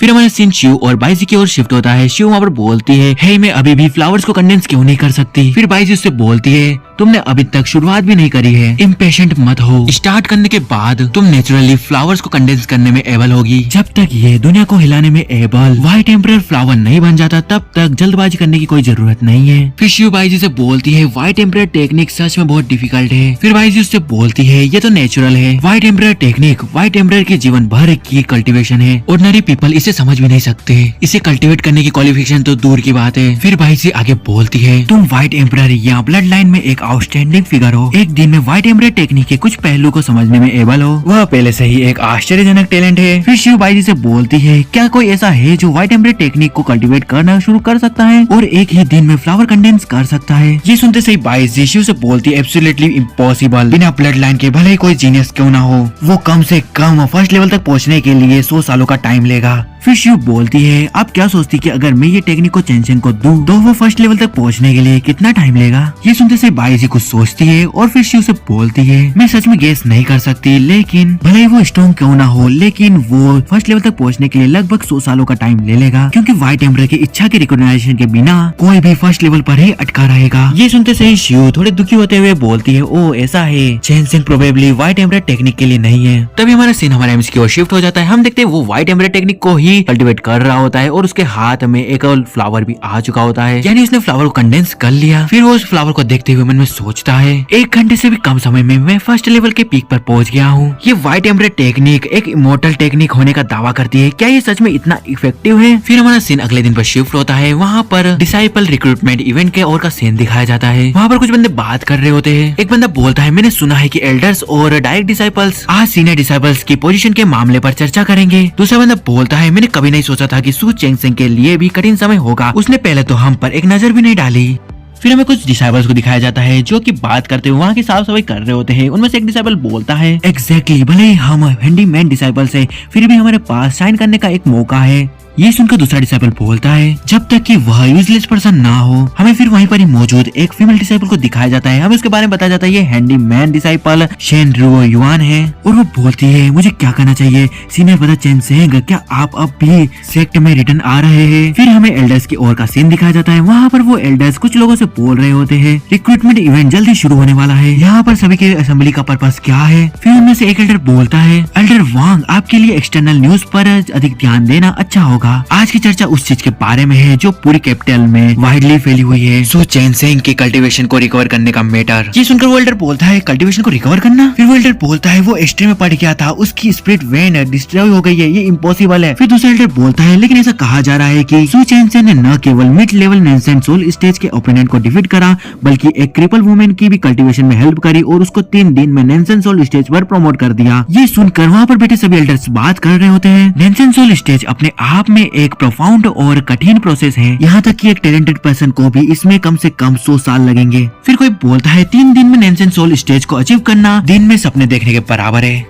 फिर उनमें से एक एल्डर बोलता है भले ही उसके पास ये एबिलिटी हो तो वो हैंडीमैन डिसाइपल शेन रुओ युआन जिसे उसने खरीदा था इतने समय तक कल्टीवेशन करने में अनेबल क्यों रही है। फिर हमें हमारे एमसी के मास्टर को दिखाया जाता है जो उन सभी से बोलती है सभी लोग शांत हो जाओ, आज की गैदरिंग का मैटर यहाँ पर रिक्रूटमेंट इवेंट के लेके है। और वो मन में सोचती है चेन सेंग तुम्हारे मास्टर होने के नाते मुझे तुमसे उम्मीद है कि ये जो सारे रूमर है वो सभी सच हो। फिर आधे घंटे बाद वो वहाँ से जा रही होती है और वो बोलती है ठीक है तो जुओ हुआ सभी अरेंजमेंट को देख लेना। फिर हमें जुओ हुआ को दिखाया जाता है जो की डायरेक्ट डिसाइपल होता है। उसको देखकर एक डिसाइपल बोलता है ऐसा लगता है कि एक बार सू चेंग सिंह के चले जाने के बाद सीनियर ब्रदर की पोजीशन जो हुआ के द्वारा ले ली गई है। फिर जो हुआ बोलता है सू चेंग सिंह अपना रास्ता खो चुका है और बिना किसी मदद के कठिनाइयों का सामना कर रहा है। अब से मैं सीनियर ब्रदर चेन सिंह की जिम्मेदारी लूंगा। अगर मैं सू चेन सिंह को दोबारा देखूंगा तो मैं उससे अपने सारे पिछले हिसाब पूरे कर लूंगा। फिर हमारा सीन शिफ्ट होता है, हमें सुप्रीम सोर्ट सेट के वेलकम हॉल का सीन दिखाया जाता है। वहाँ पर जो हुआ बैठे बैठे चाय पी रहा होता है और वो एक डिसाइपल से बोलता है सीनियर ब्रदर बनने की फीलिंग बहुत ब्यूटीफुल है। तभी उसके पास एक बंदा दौड़े दौड़े आता है और उससे कहता है सीनियर ब्रदर जू कुछ तो गलत हो रहा है। उसको देखकर जू हुआ बड़े ही रिलैक्स होकर उससे बोलता है आखिर क्या इतना बुरा है, तुम इतना पैनिक क्यों कर रहे हो। फिर वो बंदा बोलता है सू चेन सिंह वापिस आ गया है। फिर जू हुआ हैरान होते हुए बोलता है सच में। फिर वो बंदा बोलता है ऐसा लगता तो है लेकिन कुछ ठीक नहीं है। फिर जू वहाँ पर खड़े होते हुए उस बंदे से चिल्लाते हुए बोलता है क्या ये सच है या फिर तुम मुझसे मजाक कर रहे हो। फिर वो बंदा बोलता है नहीं नहीं वो पर्सन कुछ ज्यादा ही सू चेन सिंह जैसा दिख रहा है लेकिन उसने कुछ चीजें खरीदी तो उसके लिए पैसे दिए। फिर जू उस बंदे से पूछता है क्या सू चेंग सिंह इस सुप्रीम सोर्ट सेक्ट में कुछ भी खरीदने के लिए पैसे देता था। वो बंदा अपना सिर हिलाते हुए बोलता है नहीं। फिर जू एक हीविल हंसी हंसते हुए बोलता है ऐसा लगता है कि जब से वो एक यूजलेस पर्सन बन गया है तब से वो एरोगेंट नहीं रहा। भले ही वो वापस आ गया हो तो क्या अगर वो अपना चेहरा दिखाने की हिम्मत करेगा तो मैं मेक श्योर करूंगा कि उसको दफनाने के लिए कोई भी जगह नहीं होगी। फिर हमें हमारे एमसी और शिव को दिखाया जाता है जो उस जगह पर आ चुके होते हैं। फिर वो आगे बढ़ते हुए शिव से बोलता है शिव जब तुम बाहर हो तो इतनी कॉजली अपनी आइडेंटिटी को रिवील मत किया करो। हाई प्रोफाइल ऐड करना तुम्हारे लिए बहुत सारी अटेंशन को अट्रैक्ट करता है और ये तुम्हारे लिए एनिमीज को बनाता है। फिर शिव से बोलती है लेकिन मुझे लगता है कि चेंसिंग के मेरे साथ होने पर मुझे पहले की तरह सतर्क रहने की जरूरत नहीं है। ये सुनकर हमारे एमसी परेशान होते हुए मन में सोचता है मेरे पहले से ही कई दुश्मन है, अगर तुम परेशानी पैदा करती हो तो वास्तव में मेरे लिए कोई भी जगह नहीं होगी। फिर वो शिव से बोलता है स्ट्रॉन्ग बनने का रास्ता पूरी तरह से दूसरों पर निर्भर नहीं हो सकता। चलो बाईजी ने जो तुमको स्पिरिचुअल टेक्निक का एक सेट दिया है जो तुम्हारे ऑरा को छिपा सकता है। कंपटीशन में सेल्फ प्रोटेक्शन के लिए ये समझना इम्पोर्टेंट है कि स्ट्रेंथ को कैसे छिपाया जाए। ये सुनते से ही शिव हमारे एमसी से बोलती है वाओ चेन सिंह तुम मेरे बारे में चिंता कर रहे हो। फिर बाईजी शिव से कहती है ये सही कह रहा है, हम दोनों में से कोई भी तुम्हें लाइफ टाइम के लिए प्रोटेक्ट नहीं कर सकता, मैं तुमको कुछ स्पेशल टेक्निक सिखाती हूँ। फिर हमारे एमसी शिव से बोलता है हाँ मुझे तुम्हारी परवाह नहीं है और कौन तुम्हारी परवाह करेगा। और वो उनमें सोचता है अगर मैं सही अनुमान लगाऊं तो बाईजी ने जो इमोर्टल टेक्निक जाओ शिव को सिखाई मैं भी एक साथ सीख सकता हूँ। हालांकि मैंने व्हाइट एम्ब्रॉयडर टेक्निक की फर्स्ट लेयर को सीख ली है। रिक्रूटमेंट इवेंट शुरू होने वाला है और मुझे अपनी आस्तीन में एक और इक्का रखने की जरूरत है। रिक्रूटमेंट कॉन्फ्रेंस साइट की ओर का सीन दिखाया जाता है। वहाँ पर कोई बंदा बोल रहा होता है इस ईयर ये डिसाइपल्स बहुत बुरे हैं। हम देखते हैं कुछ एल्डर्स को और हमारे एमसी मास्टर को। वहाँ पर एक एल्डर बैठे बैठे बोल रहे होते हैं ये साल पिछले साल जितना भी अच्छा नहीं है, क्या सच में दुनिया में सिर्फ एक ही सू चेन सिंह है। फिर वहाँ पर बैठे एक एल्डर में से एक बंदा बोलता है सेक्ट मास्टर आप सु चेंग सेंग से सोड एम्ब्रियो कब वापस लेने जा रहे हैं। फिर उनमें से एक और एल्डर बोलता है हाँ उसने हमारे काउंटलेस रिसोर्सेज को बर्बाद कर दिया और भले ही वो पूरी काउंटी और प्रिंस के मेंशन को भी बेच दे तो भी वो इसके लिए पे नहीं कर पाएगा। वो सोड एम्ब्रियो पिछले सभी रिसोर्सेज की तुलना में ज्यादा वैल्यूएबल है, इसलिए इसे वापस लिया जाना चाहिए। फिर हम देखते हैं हमारे एमसी के मास्टर को जो उन लोगों से गुस्से में बोलती है ऐसी सोड जिसका कोई यूज नहीं कर सकता और बेकार तलवार में क्या अंतर है। ये सुनकर एक एल्डर हमारे एमसी के मास्टर की ओर देखने लगता है। तभी वहाँ पर एक बंदा आते हुए चिल्लाते हुए कहता है एल्डर्स सेक्ट लीडर कुछ इम्पोर्टेंट है। उसको इतना घबराया हुआ देखकर एक एल्डर उससे बोलता है तुम इतने घबराए हुए क्यों हो। फिर अगले सीन में हम देख कि वो बंदा अपने गालों पर थप्पड़ मार लेता है। फिर वो बंदा बोलता है वेल सु चेंग सेंग रिक्रूटमेंट इवेंट के लिए यहाँ पर आया है। ये सुनकर वापस खड़े सभी बंदे हैरान हो जाते हैं। एक बंदा बोलता है क्या उसमें अभी भी वापस आने की हिम्मत है। दूसरा बंदा बोलता है एक यूजलेस पर्सन यहाँ पर वापस मार खाने के लिए आया है, आखिर वो करना क्या चाहता है। सु चेंग सेंग के इवेंट में आने की बात सुनकर हमारे एमसी की मास्टर हैरान होते हुए मन में सोचती है क्या तुम सच में ठीक हो गए। फिर हमारा सीन हमारे एमसी और जियाओ की ओर शिफ्ट हो जाता है। हम देखते हैं हमारा एमसी जियाओ से बोलता है जियो जाओ और असेसमेंट के फर्स्ट राउंड में भाग लो और याद रखना तुम्हारी स्ट्रेंथ को एक्सपोज करने में ज्यादा बिजी मत हो जाना। ये सुनकर जियो हमारे एमसी से बोलती है तो ठीक है मैं अपनी कल्टीवेशन को लेट स्टेज फाउंडेशन बिल्डिंग तक कंट्रोल में रखूंगी। अगले सीन में हमें हमारे एमसी को कुछ लोगों के बीच में दिखाया जाता है। वो लोग भी उसे देख रहे होते हैं और हमारे एमसी मन में सोचता है आई होप कि जाओ शियो अपने असेसमेंट को जल्दी से जल्दी पास कर ले। मैं अकेले ही उन ओल्ड एनिमीज का सामना नहीं करना चाहता। हमारे एमसी को देखकर वहाँ पर तो डिसाइपल उससे बोलते हैं सीनियर ब्रदर। ये सुनकर हमारे एमसी शौक होते हुए मन में सोचता है ऐसा लगता है कि अब मेरे अच्छे दिन खत्म होने वाले हैं। फिर हमारा एमसी उन डिसाइपल्स की ओर देखते हुए अपने मास्क को थोड़ा नीचे करते हुए उनसे बोलता है कैसे। फिर हमें उन्हीं दो डिसाइपल्स को दिखाया जाता है जो खुश होते हुए बोलते हैं ये तो सच में सीनियर ब्रदर है। फिर वहाँ पर मौजूद सभी डिसाइपल हमारे एमसी को ग्रीट करते हुए उससे बोलते हैं सीनियर ब्रदर को कमबैक करने के लिए कांग्रेचुलेशन। तभी हमारे एमसी से दूर कुछ डिसाइपल्स को दिखाया जाता है जो हमारे एमसी को देखते हुए बात कर रहे होते। मैं उसके दायरे में क्यों नहीं देख सकता। फिर दूसरा डिसाइपल बोलता है हाँ वो बेकार है या नहीं। फिर वहाँ पर मौजूद तीसरा डिसाइपल बोलता है क्या वो 10 होली लैंड्स के सामने अपनी पोजीशन को वापस रीगेन करना चाहता है। फिर उन लोगों को देखकर हमारे एमसी परेशान होते मन में सोचता है फॉर्चुनेटली मुझे क्यों आई हिडन टेक्निक पहले ही मिल गई। तो अगर मैं इन लोगों के सामने अपने शर्मिंदगी दिखाता तो मेरा अच्छा एंड नहीं होता। फिर वहाँ पर एक डिसाइपल आते हुए हमारे एमसी से बोलता है क्या तुम सच में सु चेंग सेंग हो। फिर वो बंदा गुस्से में हमारे एमसी से बोलता है सु चेंग सेंग क्या तुम मुझे अभी भी पहचानते हो। तभी हमारे एमसी से बोलता है मैं इससे बिल्कुल भी इम्प्रेस नहीं हुआ। ये सुनकर उस बंदे को बहुत ज्यादा गुस्सा आता है। तभी हम देखते हैं वो डिसाइपल गुस्से में अपने मन में सोचता है मैं जू हुआ हूँ ग्रेट एल्डर का ग्रेट डिसाइपल। तुमने पहले मुझे इतनी बुरी तरह से पीटा था लेकिन अब तुम कह रहे हो कि तुम पर मेरा कोई भी इम्प्रेशन नहीं पड़ा। क्या लोग यही कहते हैं। फिर हम देखते हैं जू हुआ अपने आप को शांत कराते हुए हमारे एमसी से बोलता है तुम बर्बाद हो क्या तुम अब भी वापस आना चाहते हो। ये सुनकर हमारे एमसी से बोलता है मैंने कभी नहीं कहा कि मैं वापस आ रहा हूँ, मैं सिर्फ रिक्रूटमेंट में भाग लेने के लिए लोगों के साथ जा रहा था। ये सुनकर जू हुआ गुस्से में हमारे एमसी से बोलता है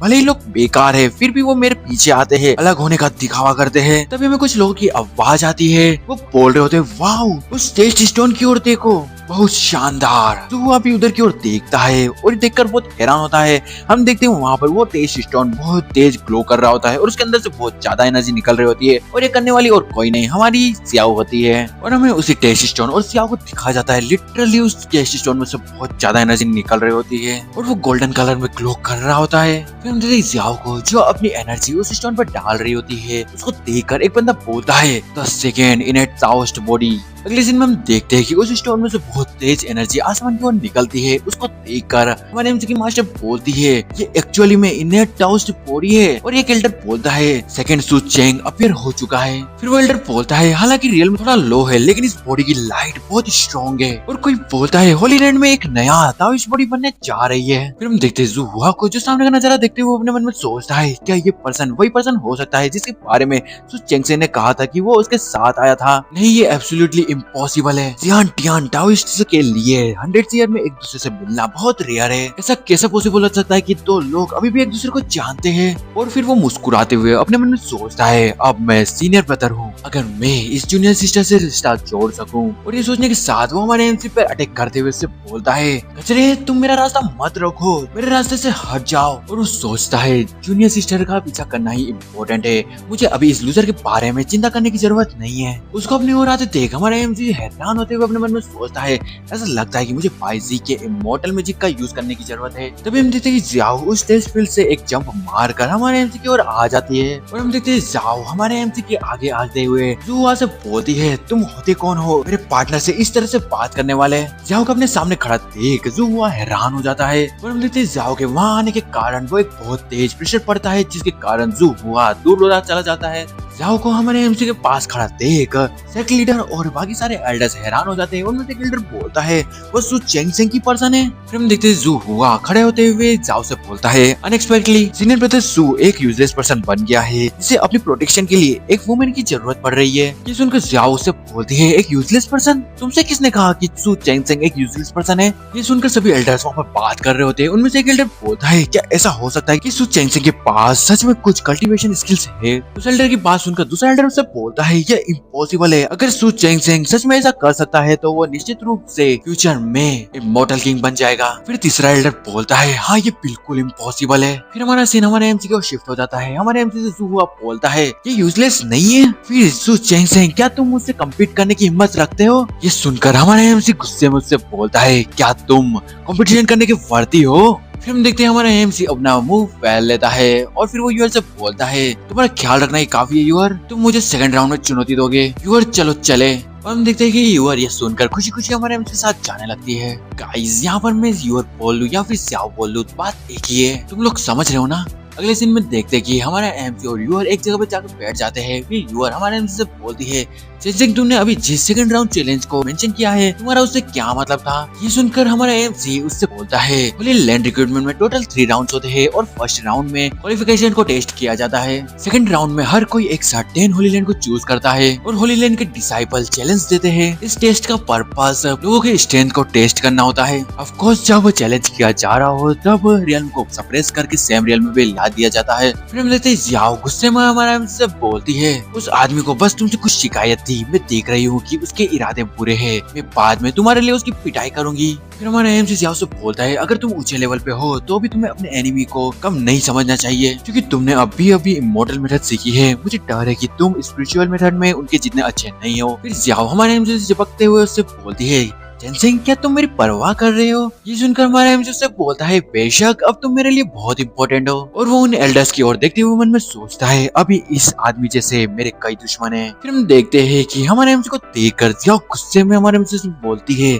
चेंगसेंग तुम किसे देख रहे हो? वो औरत कौन है? ये सुनकर हमारे एमसी उससे बोलता है, मैं तुम्हारे फ्यूचर मास्टर को देख रहा हूँ और मुझे आशा है कि तुम अपनी ज्यादा से ज्यादा देखभाल कर सकती हो। फिर हम देखते हैं हमारे एमसी के मास्टर को, जो हमारे एमसी की ओर देखते हुए मन में सोचती है, चेंगसेंग क्या तुम सचमुच वापस आ सकते हो? फिर हम देखते हैं हमारा एमसी मन में सोचता है, इस बॉडी के ओरिजिनल ओनर ने जो पहले किया था उससे शायद जाओ को बहुत निराशा हुई। मुझे आशा है कि मैं फ्यूचर में इसकी भरपाई कर सकूंगा। फिर हमारा एमसी जाओ से बोलता है, आगे बढ़ो, सेकंड राउंड शुरू होने वाला है, मुझे आशा है कि तुम बैटल में आगे बढ़ना सीख सकती हो। ये सुनकर जाओ खुश हो जाती है। फिर हम देखते हैं बाइजी को, जो मन में सोचती है, क्या वो मुझे इनलाइटनिंग कर रहा है और यूअर को लड़ना सिखा रहा है? फिर अगले सीन में हम देखते हैं कि जाओ वहाँ से जाने लग जाती है। हमारा एमसी उसको जाते देख मन में सोचता है, तुमको कैसा लगता है कि इस बीमारी के साथ एक चार्मिंग गर्ल सभी वुमेन से एनिमीज जैसा व्यवहार करेगी? मुझे उम्मीद है कि फ्यूचर में कोई परेशानी नहीं होगी। फिर हम देखते हैं कि हमारे एमसी के पीछे उसके मास्टर और एक एल्डर आ जाते हैं। हमारे एमसी के मास्टर बोलती है, चेंगसेंग क्या तुम ठीक हो? वो एल्डर बोलता है, उसको क्या हो सकता है? और हमें इस एल्डर के बारे में बताया जाता है, ये ग्रेट एल्डर है। फिर वो एल्डर हमारे एमसी से बोलता है, तुम एक इनेट ताओइस्ट बॉडी वापस लाए हो, क्या तुम वापस आने के लिए इसका यूज करना चाहते हो? लेकिन ये अफसोस की बात है कि सेक्टर से बाहर निकाले गए डिसाइपल्स को वापस नहीं लिया जाता। ये सुनकर हमारा एमसी से बोलता है,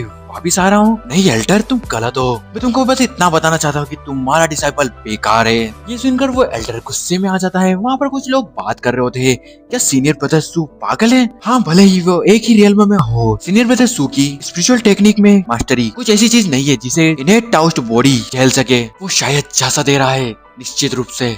फिर हमारा एमसी वहीं पर ही बैठ जाता है। वो एल्डर हमारे एमसी से बोलता है, हाँ मैं देखना चाहता हूँ कि वो लड़की कितनी काबिल है। फिर हमारा सीन जाओ की ओर शिफ्ट हो जाता है। वहाँ पर एक एल्डर हमारे जाओ से बोल रहा होता है, माफ करना मैं जाओ शिव, अब ज्वाइन होने के लिए किस होली लैंड को चुनना चाहती है? ये सुनकर जाओ बोलती है, सुप्रीम स्वॉर्ड सेक्ट। फिर हम देखते हैं जू हुआ वहाँ आते हुए जाओ से बोलता है, मैं जू हुआ ताई शांग जियांग सेक्ट का डिसाइपल चुनौती देने आया हूँ। जिसको देखकर शिव से बोलती है, हाँ मैं तुम्हारे आने का ही इंतजार कर रही थी, बकवास करना बंद करो और लड़ना ब्लास्ट शुरू करो। फिर हम देखते हैं कि जो हुआ अपनी एनर्जी को एक्टिवेट करते हुए चाओ पे अटैक करते हुए उससे बोलता है, सु चेंगसेंग अपना ख्याल रखना, जिस पर्सन को तुम पसंद करते हो वो कूड़े से अलग नहीं है। ये सामने का नजारा देखकर ऑडियंस में से कोई बंदा बोलता है, उसने एक्चुअली में 3D स्वॉर्ड टेक्निक का यूज करा, क्या ये रूल्स के अगेंस्ट नहीं है? दूसरा बंदा बोलता है, हाँ ये स्वॉर्ड टेक्निक स्वॉर्ड मोमेंटम को कंटेंस करती है, जिसका यूज फाउंडेशन एस्टेब्लिशमेंट रियल्म के लोगों द्वारा नहीं किया जा सकता। और कोई बंदा बोलता है, ध्यानशेंग स्वॉर्ड सेट के डिसाइपल की मेंटेलिटी अनएक्सेप्टेबल है, हाँ तुम हारने से बहुत डरते हो।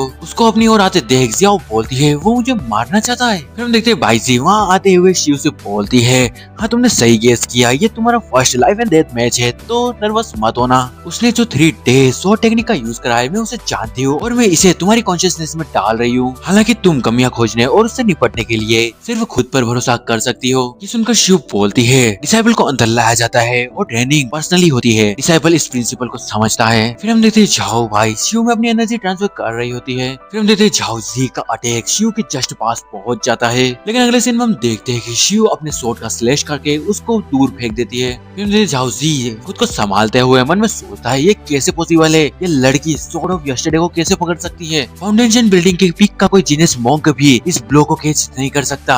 झाओ को देखकर बाइजी मन में सोचती है, हालांकि यूर के पास प्योर ब्लड है, लेकिन आल्सो उसके पास एक एक्सीलेंट टैलेंट भी है, लेकिन मेरी स्वॉर्डमैनशिप की अंडरस्टैंडिंग अभी भी कमजोर है। मैं सिर्फ रेजिस्ट कर सकती हूँ, डैमेज नहीं दे सकती। फिर शिव कुछ देखकर एकदम हैरान हो जाती है और हमारा सीन हमारे एमसी की ओर शिफ्ट हो जाता है। हम देखते हैं हमारा एमसी वो कल्टीवेशन कर रहा होता है, उसके एनर्जी के कारण वहाँ पर आसपास बहुत सारी स्पेशल स्वॉर्ड बन जाती है और जिसे देखकर वहाँ पर लोग दूर भाग रहे होते हैं और वो वहाँ पर कल्टीवेट करते हुए मन में सोचता है, वेनरेबल बाई जी ने एक्चुअल में 3D sword techniques Zhao Shiv को सिखाई, क्या ब्लेसिंग है। इसका मतलब भाई इसने वो टेक्निक कॉपी कर मारी। हमारे एमसी को इस तरह देखकर वहाँ पर सभी लोग हैरान हो जाते हैं। हम देखते हैं शिव और हमारे एमसी के मास्टर को जो ये देखकर खुश हो रही होती है। फिर कोई बोलता है, सु चेंगसेंग ने तुरंत को रियलाइज करा, ये 3D स्वॉर्ड मास्टर का पैंथम है। क्या सु चेंगसेंग सुहुआ के मूव को देखकर 3D स्वॉर्डमैनशिप ऐसे ही सीख गया इस टैलेंट के साथ? क्या ये मॉन्स्टर है? हम देखते हैं हमारे एमसी के पीछे एक मास्टर का भी होलोग्राम बन जाता है और वो बोलते हैं, क्या ये वही है जो सारे लॉस को समझ सकता है? फिर हमारा एमसी आंखें खोलता है और बोलता है, यूर में पहले से ही 3D स्वॉर्ड टेक्निक,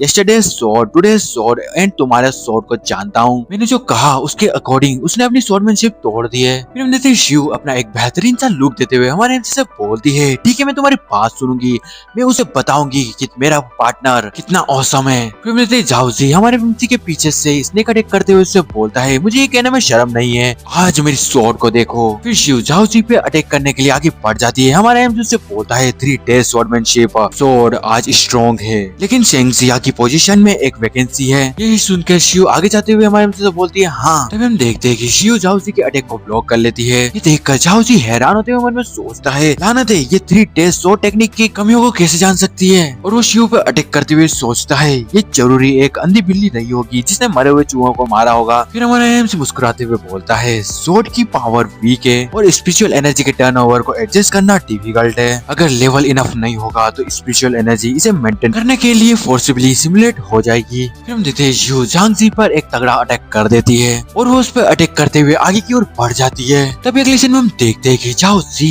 नीचे अपने घुटने के बल जमीन में बैठ जाता है, उसके हाथ से उसकी स्वॉर्ड भी गिर जाती है और उसको बहुत सारे कट्स आ जाते हैं, यानी बहुत सारी इंजरी हो गई है और इसके साथ वो ये मैच हार जाता है। तभी हम देखते हैं उसके पास कोई आता है और उससे बोलता है, स्पिरिचुअल एनर्जी को जबरन सिमुलेट करने की कीमत तुम्हारे पूरे शरीर को गंभीर दर्द है। मैं यूर को हर जगह तुम्हारी खामियों पर हमला करने दूंगा। इस तरह के दर्द को कई बार बढ़ाना इस समय एहसास होना चाहिए, है ना। हम देखते हैं उससे ये सभी बातें बोलने वाला और कोई नहीं बल्कि हमारा एमसी ही होता है और उसके पीछे वहाँ पर यूर खड़ी हुई होती है। और अगले सीन में हम देखते हैं कि झाओ जी हमारे एमसी के सामने झुक जाता है। सामने का ये नजारा देखकर सारे एल्डर्स हैरान। हमारे एमसी को देखकर एक एल्डर बोलता है, ये सच में एक ताओइस्ट बॉडी के साथ पैदा हुआ है, एक ऐसी बॉडी जो सभी लॉस को समझ सकती है। फिर दूसरा एल्डर बोलता है, स्वॉर्ड मास्टर के पास सच में एक अच्छा डिसाइपल है, ऐसे ब्राइट मून रिसोर्सेज के साथ ताइशेंग स्वॉर्ड सेट के फ्यूचर में आगे बढ़ने की उम्मीद है। तभी हम देखते हैं हमारे एमसी के पास कोई आता है और उससे बोलता है, मुझे उम्मीद नहीं थी। हम देखते हैं हमारे एमसी की मास्टर होती है जो वहाँ आते हुए हमारे एमसी से बोलती है चेन सिंह के पास सच में एक दिन होता है जिसमें उसे वुमेन्स में दिलचस्पी होती है। तभी हम देखते हैं कि शिव हमारे एमसी के आगे आते हुए हमारे एमसी की मास्टर से बोलती है सिर्फ रुचि से ज्यादा चेन सिंह ने कहा है कि मैं उसकी सबसे प्यारी वुमेन हूँ। मुझे नहीं पता कि उसने मेरे लिए कितने प्लान्स बनाए हैं। वो ताइशांग शॉर्ट सेक्टर में शामिल होने के बाद मेरे बारे में सोच रहा है। तभी मास्टर हमारे एमसी की ओर देखते हुए बोलती है ओह रियली, कोई आश्चर्य नहीं है कि लंबी उम्र आज इतनी अजीब है। तभी हम देखते हैं कि हमारा एमसी मन में सोचता है नहीं, अगर आप यूर से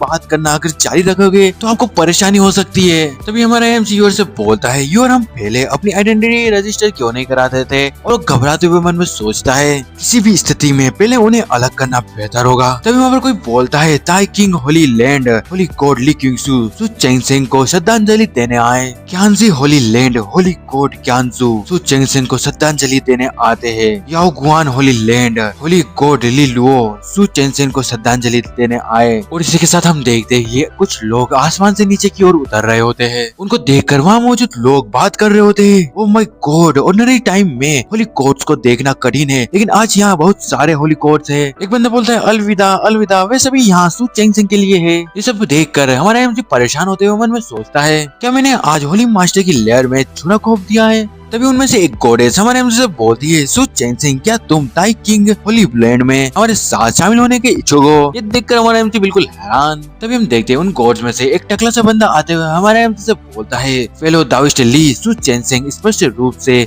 लाइफ लो का अभ्यास करने में टैलेंटेड है। प्लीज इस दुर्लभ व्यक्ति को गुमराह न करे जो सभी प्रकार के लो को समझ सकता है। तभी उनके पीछे दो बंदे आते हुए उनसे बोलते हैं दोनों होली मास्टर सु चेन सिंह हमारे सुप्रीम सोर्स सेक्टर से है। ये सुनकर वो मास्टर उन दोनों बोलते हैं क्या तुमने उसे सेक्टर से एक्सपेल नहीं कर दिया था। फिर अगले सीन में हम देखते हैं कि वो चारों होली मास्टर्स हमारे एमसी के आसपास जाकर उसे अपने होली लैंड में शामिल करने के लिए उससे रिक्वेस्ट करने लग जाते हैं। यानी बोलो तो उसको बोल रहे होते हैं, उसको मतलब उसके ऊपर प्रेशर डाल रहे होते हैं कि हमारे होली लैंड को ज्वाइन करो, कुछ ऐसा ही। उन सभी को अपने आसपास मंडराता देख हमारा एमसी परेशान होते हुए मन में सोचता है सभी धर्मों की सर्वशक्तिमान क्या है, इनेट ताओइस्ट बॉडी क्या है। मास्टर क्या आप यहाँ पागल होना बंद कर सकते हैं। मैं सु चेंग सिंह सच में बेकार हूँ। और वो फिर उन होली मास्टर्स को लड़ते हुए देख मन में सोचता है रीजन जिस लिए होली लॉर्ड्स ने अपना एटीट्यूड चेंज करा, क्योंकि यह इस फीलिंग से ज्यादा कुछ नहीं है कि मैं एक डिस्परेट सिचुएशंस के पीछे निकला हूँ और वर्ल्ड में एक अनपैरेलल्ड टैलेंट के रूप में रिबॉर्न हुआ हूँ। और वो सोचता है अगर मैंने सिर हिलाया होता तो मुझे डर है कि जैसे ही मुझे ले जाएंगे मेरी ओरिजिनल पावर्स रिवील हो जाएगी। और वो फिर घबराते हुए सोचता है अगर झाओशु को पता चला कि मैं उससे झूठ बोल रहा था तो ये बहुत बुरा होगा।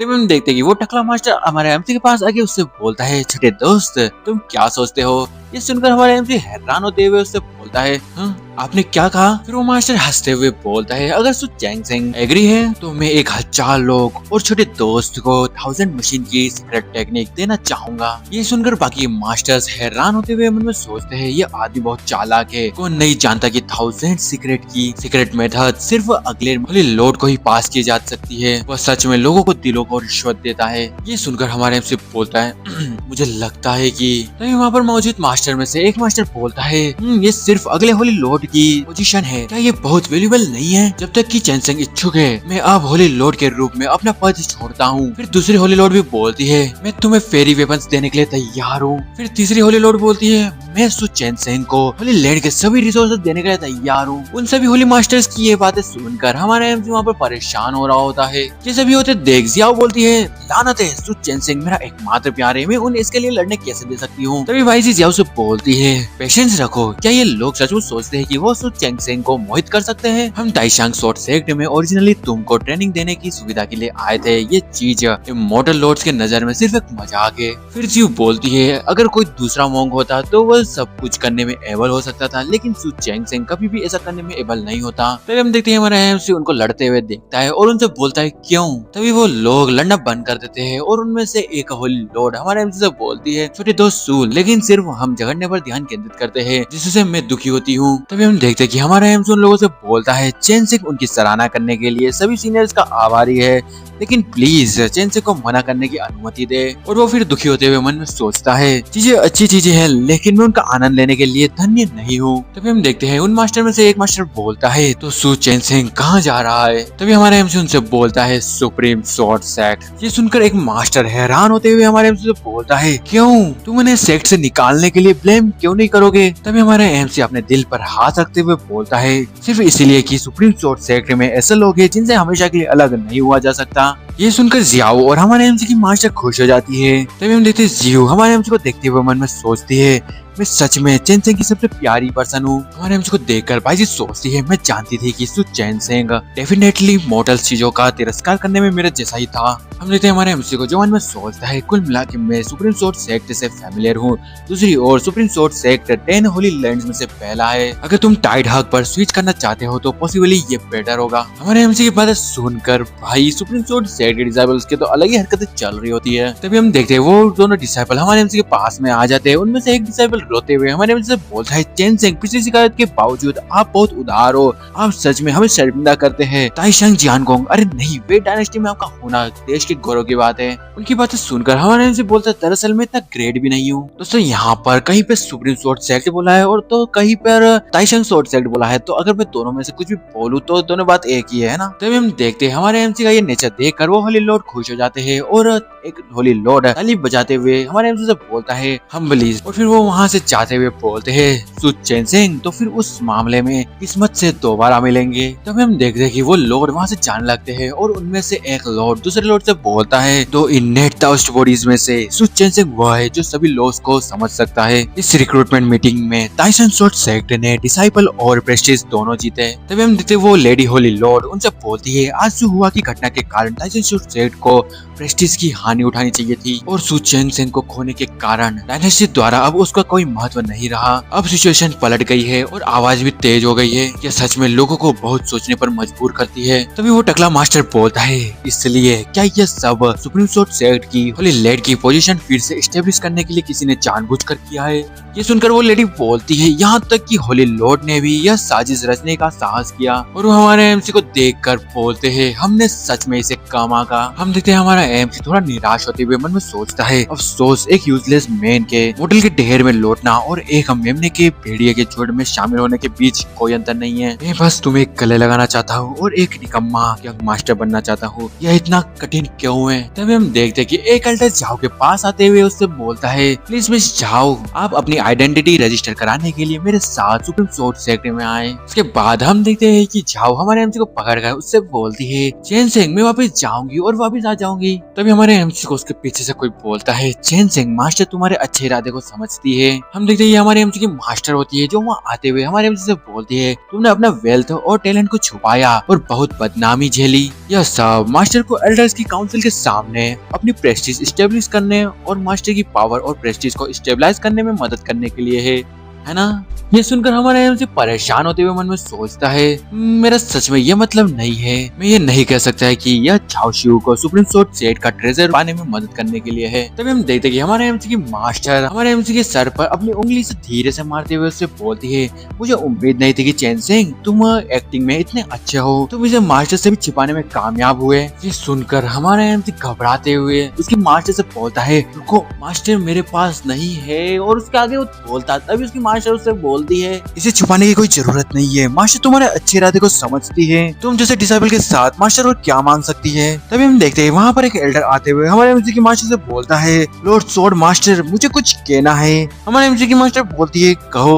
और हम देखते हैं वो एल्डर हमारे एमसी को देखते हुए बोलता है, वो स्वॉर्ड इम्बियो कहाँ गया और अभी कहाँ है? ये सुनकर हमारे एमसी हैरान हो जाता है। फिर हम देखते हैं हमारे एमसी की मास्टर हमारे एमसी से बोलती है, चेन सिंह तुम इससे कैसे डील करोगे? ये सुनकर हमारा एमसी थोड़ा सा परेशान होते हुए बोलता है, वो स्वॉर्ड इम्बियो तो। फिर हम देखते हैं हमारे एमसी की मास्टर हमारे एमसी को देखते हुए सोचती है, चेन सिंह ने जो आज स्वॉर्डमैनशिप की टैलेंट दिखाई है वो चौंका देने वाला थी। उसने उस फेरिस स्वॉर्ड के ओनर को पहचान लिया होगा। लॉन्गलिविटी के लिए मोमेंटम बनाने के लिए इस अपॉर्चुनिटी का फायदा क्यों न उठाया जाए। तभी वो एल्डर सोचता है, स्वॉर्ड इम्बियो अपने ओनर को पहचानने के बाद वह इमोर्टल हो जाएगा। इसके हमारे सुप्रीम स्वॉर्ड सेट का इमोर्टल वेपन बनने का अधिक संभावना है अगर सु चेन सिंह इसे अपने ओनर के रूप में पहचानता है। तभी हमारे एमसी बोलता है, मैंने इसे झाओ शिउ को दे दिया। ये सुनकर हमारे एमसी की मास्टर और वो एल्डर हैरान हो जाते हैं और हमारे एमसी की मास्टर उससे बोलती है, क्या तुमने इसे नई डिसाइपल को स्वॉर्ड इम्बियो दे दिया? यह सेक्ट।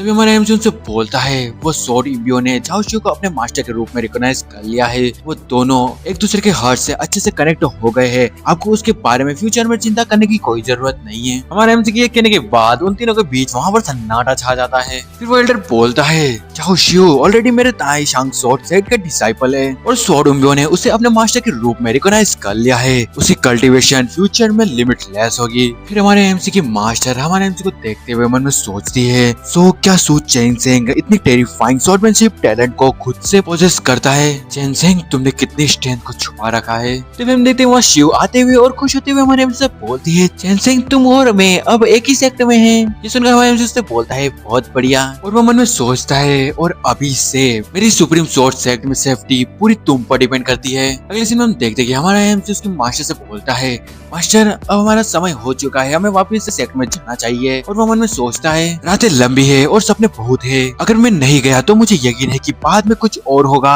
ये सुनकर हमारे एमसी की मास्टर उनसे बोलती है हालांकि रिक्रूटमेंट अभी एंड नहीं हुआ है। ताई शांगजियांग कोंग ने आज पहले से काफी सुर्खियां बटोर ली है, अब वापस जाने का समय हो गया है। और वो मन में सोचती है मुझे उम्मीद नहीं थी कि तुम जो हमेशा से एक प्ले बॉय रहे हो सच में जानते हो कि जब वह चीजें अच्छी हो जाए तो कैसे हार माननी है। ऐसा लगता है कि सुप्रीम स्वॉर्ड सेट का कोई सक्सेसर है। तो ये मास्टर वहाँ से जाते हुए उनसे बोलती है वर्चुअल बोर्ड त्यान क्वीन के भीतर रुकी है, मेरे साथ आओ। तभी हम देखते हैं कि शियो हमारे एमसी का हाथ पकड़ते हुए उससे बोलती है इमोर्टल और वो उसके हाथ को थोड़ा टाइटली पकड़ते हुए उससे बोलती है मेरे साथ चलो। ये सब देखकर हमारा एमसी थोड़ा शर्माते हुए उससे बोलता है शियो तुम बहुत करीब हो। ये सुनकर शियो उससे बोलती है तुम्हें किस बात का डर है, तुम मेरे फियांसी हो। और फिर वो हमारे एमसी से बोलती है मैं डेफिनेटली स्ट्रॉन्ग बनूंगी जब तक हम तुम्हारे कहे अनुसार साथ नहीं रह सकते। ये सुनकर हमारे एमसी बोलता है तो फिर चलो। तभी हम देखते कि हमारे एमसी मास्टर पलटते हुए हमारे एमसी से बोलती है वैसे चैन सेंग में सेक्ट में तुम्हारी वापसी के बारे में सेठ को पहले से इन्फॉर्म करने की प्लानिंग कर रही हूँ। अच्छी बात है कि तुम सबके सामने अपने सीनियर ब्रदर के रूप में अपना रुतबा वापस से स्टेब्लिश कर सकते हो। तभी हमारे एमसी जोश उसकी माँ से बोलता है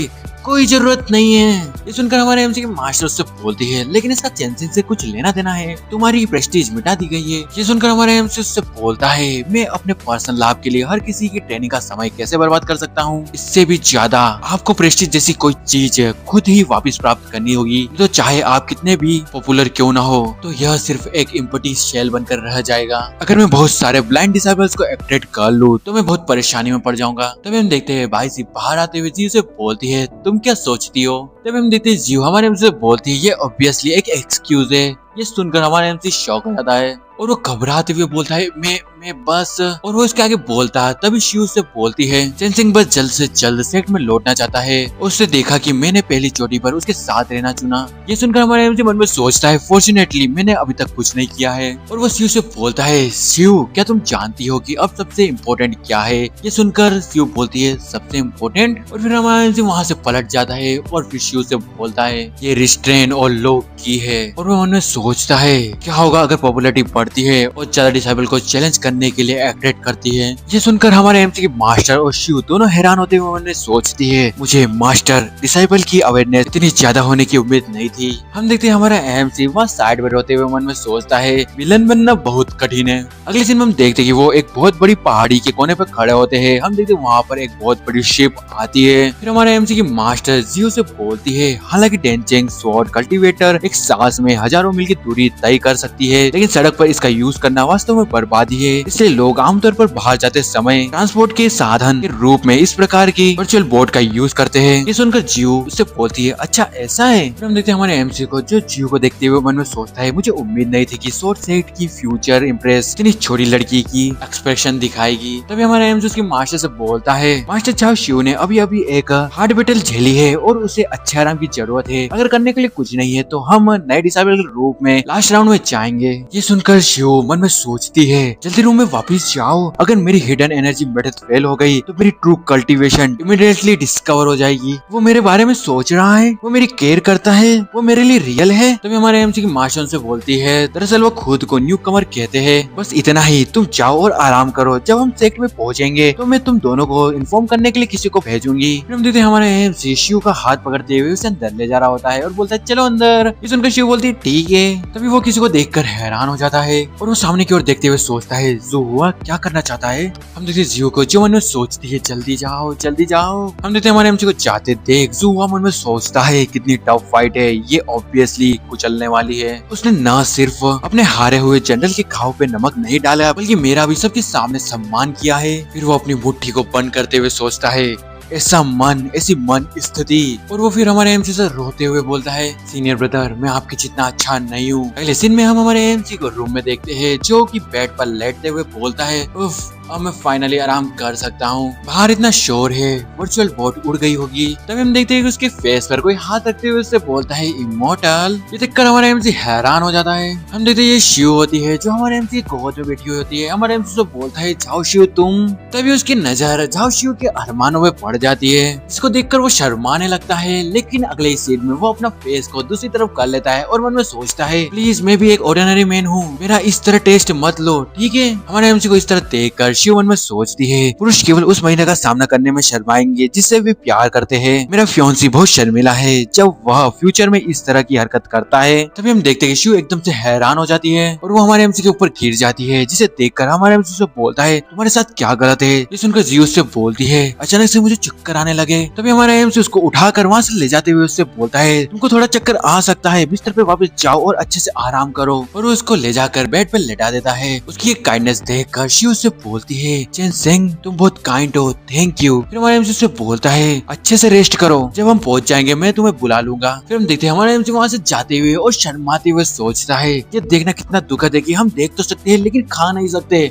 और वो किस बारे में बात कर रहा है तुम लोग तो अच्छे से जानते हो। और हमारे एमसी वहाँ से जाते हुए उस रूम का गेट बंद कर देता है। तभी हम देखते हैं कि हमारे एमसी के जाने के बाद शिव अपने आंखें खोलती है और अपना मुंह बनाते हुए बोलती है उसने सचमुच कुछ नहीं किया। तभी हम देखते हैं वाईसी वहाँ आते हुए शिव से बोलती है तुम क्या सोच रही हो सु चैन सिंह की मेंटल स्थिति लंबे समय से आम लोगों की तुलना में कहीं बेहतर है, इतनी छोटी सी चाल उसे कैसे बेवकूफ बना सकती है। तभी हम देखते हैं शिव उदास होते हुए बोलती है वह क्यों पीछे हट सकता है, क्या वह सचमुच मुझे पसंद करता है। तभी वाईसी उससे बोलती है सु चैन सिंह को डरने की कोई बात नहीं थी और इसे कंट्रोल करने में एबल होने से यह साबित होता है कि वह ऑर्डिनरी पर्सन नहीं है। जब तुम सुप्रीम सोर्स सेक्टर में पहुंच जाओगी तो तुम्हारे और उसके पास एक साथ प्रैक्टिस करने के लिए काउंटलेस अपॉर्चुनिटीज होगी, तो तुम कुछ समय के लिए इसके लिए परेशान क्यों हो रही हो। ये सुनकर शिव शर्माते हुए और खुश होते हुए बोलती है देर सवेर मैं उसे सुखाकर खा लूंगी और साफ कर दूंगी। फिर हम देखते हैं हमारा सीन हमारे एमसी की ओर शिफ्ट हो जाता है। वो अपनी कल्टीवेशन करने की कोशिश कर रहा होता है। फिर अगले सीन में हमें उसी शिप को बाहर से दिखाया जाता है जो कि आसमान में उड़ रही होती है और बहुत तेजी से आगे की ओर जा रही होती है। फिर हम देखते हैं कि हमारे एमसी बाहर आकर नजारों के आनंद लेते हुए बोलता है पहाड़ी और नदियां राजसी है और सराउंड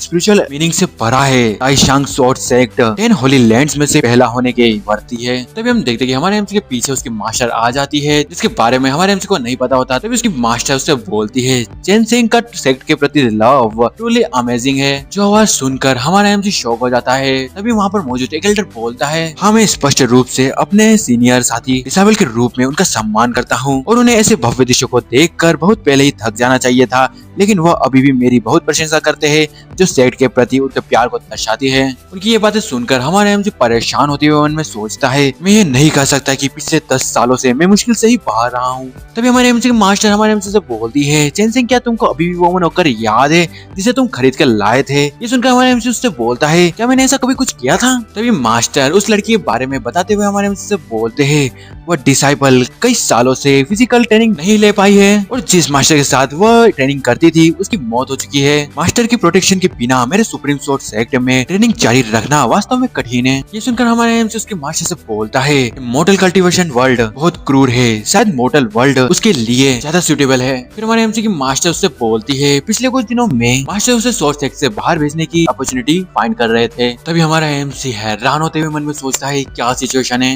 नई प्लॉट लाइन। और हम देखते कि हमारे एमसी की आंखों में उसी लड़की को दिखाया जाता है और हमारा एमसी सोचता है डेस्टिनी की सेकंड बेटी। फिर हमें पास्ट का एक सीन दिखाया जाता है। वहाँ पर हमें बताया जाता है उस दिन ऑर्फेन सेल में चारों ओर बुरे इरादे वाले बुरे लोग थे। हम देखते हैं वहाँ पर एक बंदा वहाँ पर कुछ लड़कियों को बेच रहा होता है और वो बंदा बोलता है आओ आओ आओ। पीले फूलों वाली एक यंग लड़की, हालांकि उसकी थोड़ी दृष्टि धुंधली है, उसका चेहरा और आकृति सुंदर है, सबसे ज्यादा कीमत देने वाले को यह मिलेगी। हम देखते वो उसी स्लेव के बारे में बारे में बात कर रहा होता है जिसे हमारे एमसी ने खरीदा था। एक बंदा बोलता है मैं तुम्हें 1 या 2 दूंगा, दूसरा बंदा बोलता है मैं तुम्हें 10 टेल्स पे करूंगा, तीसरा बंदा बोलता है मैं तुम्हें 15 टेल्स पे करूंगा, कोई बोलता है 20। फिर मैं बता जाता है जब तक कि वो सडनली अपीयर ना हो गया। हम देखते वो हमारा एमसी होता है जो वहाँ आते हुए से ही बोलता है मैं तुम्हें 500 टेल्स पे करूंगा। ये कीमत सुनकर वहाँ पर सभी लोग हैरान हो जाते हैं। तब हम देखते कि हमारा एमसी उस लड़के के पास जाते हुए उससे बोलता है क्या तुम मुझे फॉलो करोगी, मैं तुम्हें बेस्ट इमोर्टल गेट पर ले जाऊंगा और पर्सनली टीच करूंगा कि प्रैक्टिस कैसे करते हैं। तभी हमें वो लड़की बताती है मैंने ओरिजिनली सोचा था कि वह परोपकारी होगा, इसने मुझे विपरीत परिस्थितियों में अपना भाग्य बदलने का अवसर दिया। फिर हम देखते कि हमारा एमसी उस लड़की को जमीन पर फेंक देता है और फिर हमारा एमसी गुस्से में एक इविल लुक देते हुए उस लड़की से बोलता है मैं बस यही सोचता हूँ कि दूसरे को जो पसंद है उसे छीन लेना मजेदार है, क्या तुम सचमुच सोचती हो कि तुम मेरे डिसाइपल हो? बेवकूफों का सपना। फिर वो लड़की बताती है इनडायरेक्टली वो एक तुच्छ विलन है जो दूसरों के साथ खिलौने जैसा व्यवहार करता है। उसने मुझे शॉर्ट सेक्ट में छोड़ दिया और हर तरह का अपमान सहा, खुद की प्रोटेक्शन करना। और अगले सीन में हम देखते हैं कि वो अपने मास्टर की ग्रेव के सामने बैठकर उनसे बोलती है आज से मैं शेनरियो युआन अब सुप्रीम सोर्ड सेक्ट के लिए कोई पुरानी याद नहीं रखूंगी, मैं कसम खाती हूँ। और वो गुस्से में बोलती है फ्यूचर में मैं डेफिनेटली उस झूठे सू चैंगसेन को अपने हाथों से मारूंगी। ये प्लॉट लाइन देखकर हमारे एमसी घबराते हुए सोचता है मुझे याद आया 3 साल बाद इनविंसिबल डिमन लॉर्ड शेनरियो युआन अपीयर हुआ, सू चैंगसेन की मौत काउंटी प्रिंस मैंशन में हुई और हमें उस प्लॉट लाइन में दिखाया जाता है शेनरियो युआन हमारे एमसी का गला काटते हुए आगे बढ़ जाती है। फिर हम देखते हैं हमारा एमसी अपना सिर पकड़ते हुए बोलता है सू चैंगसेन हर जगह मौत की तलाश करने वाले विलेन के रूप में तुम सच में डेडिकेटेड हो, मैं तुम्हें एडमायर करता हूँ। फिर हम देखते हैं वो गुस्सा करते हुए बोलता है मैं तुम्हें मार दूंगा, मैं तुम्हें परेशानी पैदा करने दूंगा, मैं तुम्हें पीट पीट कर मार डालूंगा। तुम्हारी हिम्मत कैसे हुई उस निर्दोष ऑर्फन के साथ खिलवाड़ करने की जिसे नीलाम कर दिया गया था। तब हम देखते हैं हमारे एमसी की मास्टर उससे बोलती है फिर मैं जुहुआ को उसे विदा करने के लिए भेजूंगी, शेनरियो युआन का टैलेंट बहुत खराब है और वो ताइशांग शॉर्ट सेक्ट में रहने के लिए सुटेबल नहीं है। ये सुनकर हमारे एमसी हैरान हो जाता है और वो उसके मास्टर से बोलता है रुको मास्टर अभी मत जाओ। ये सुनकर उसकी मास्टर से बोलती है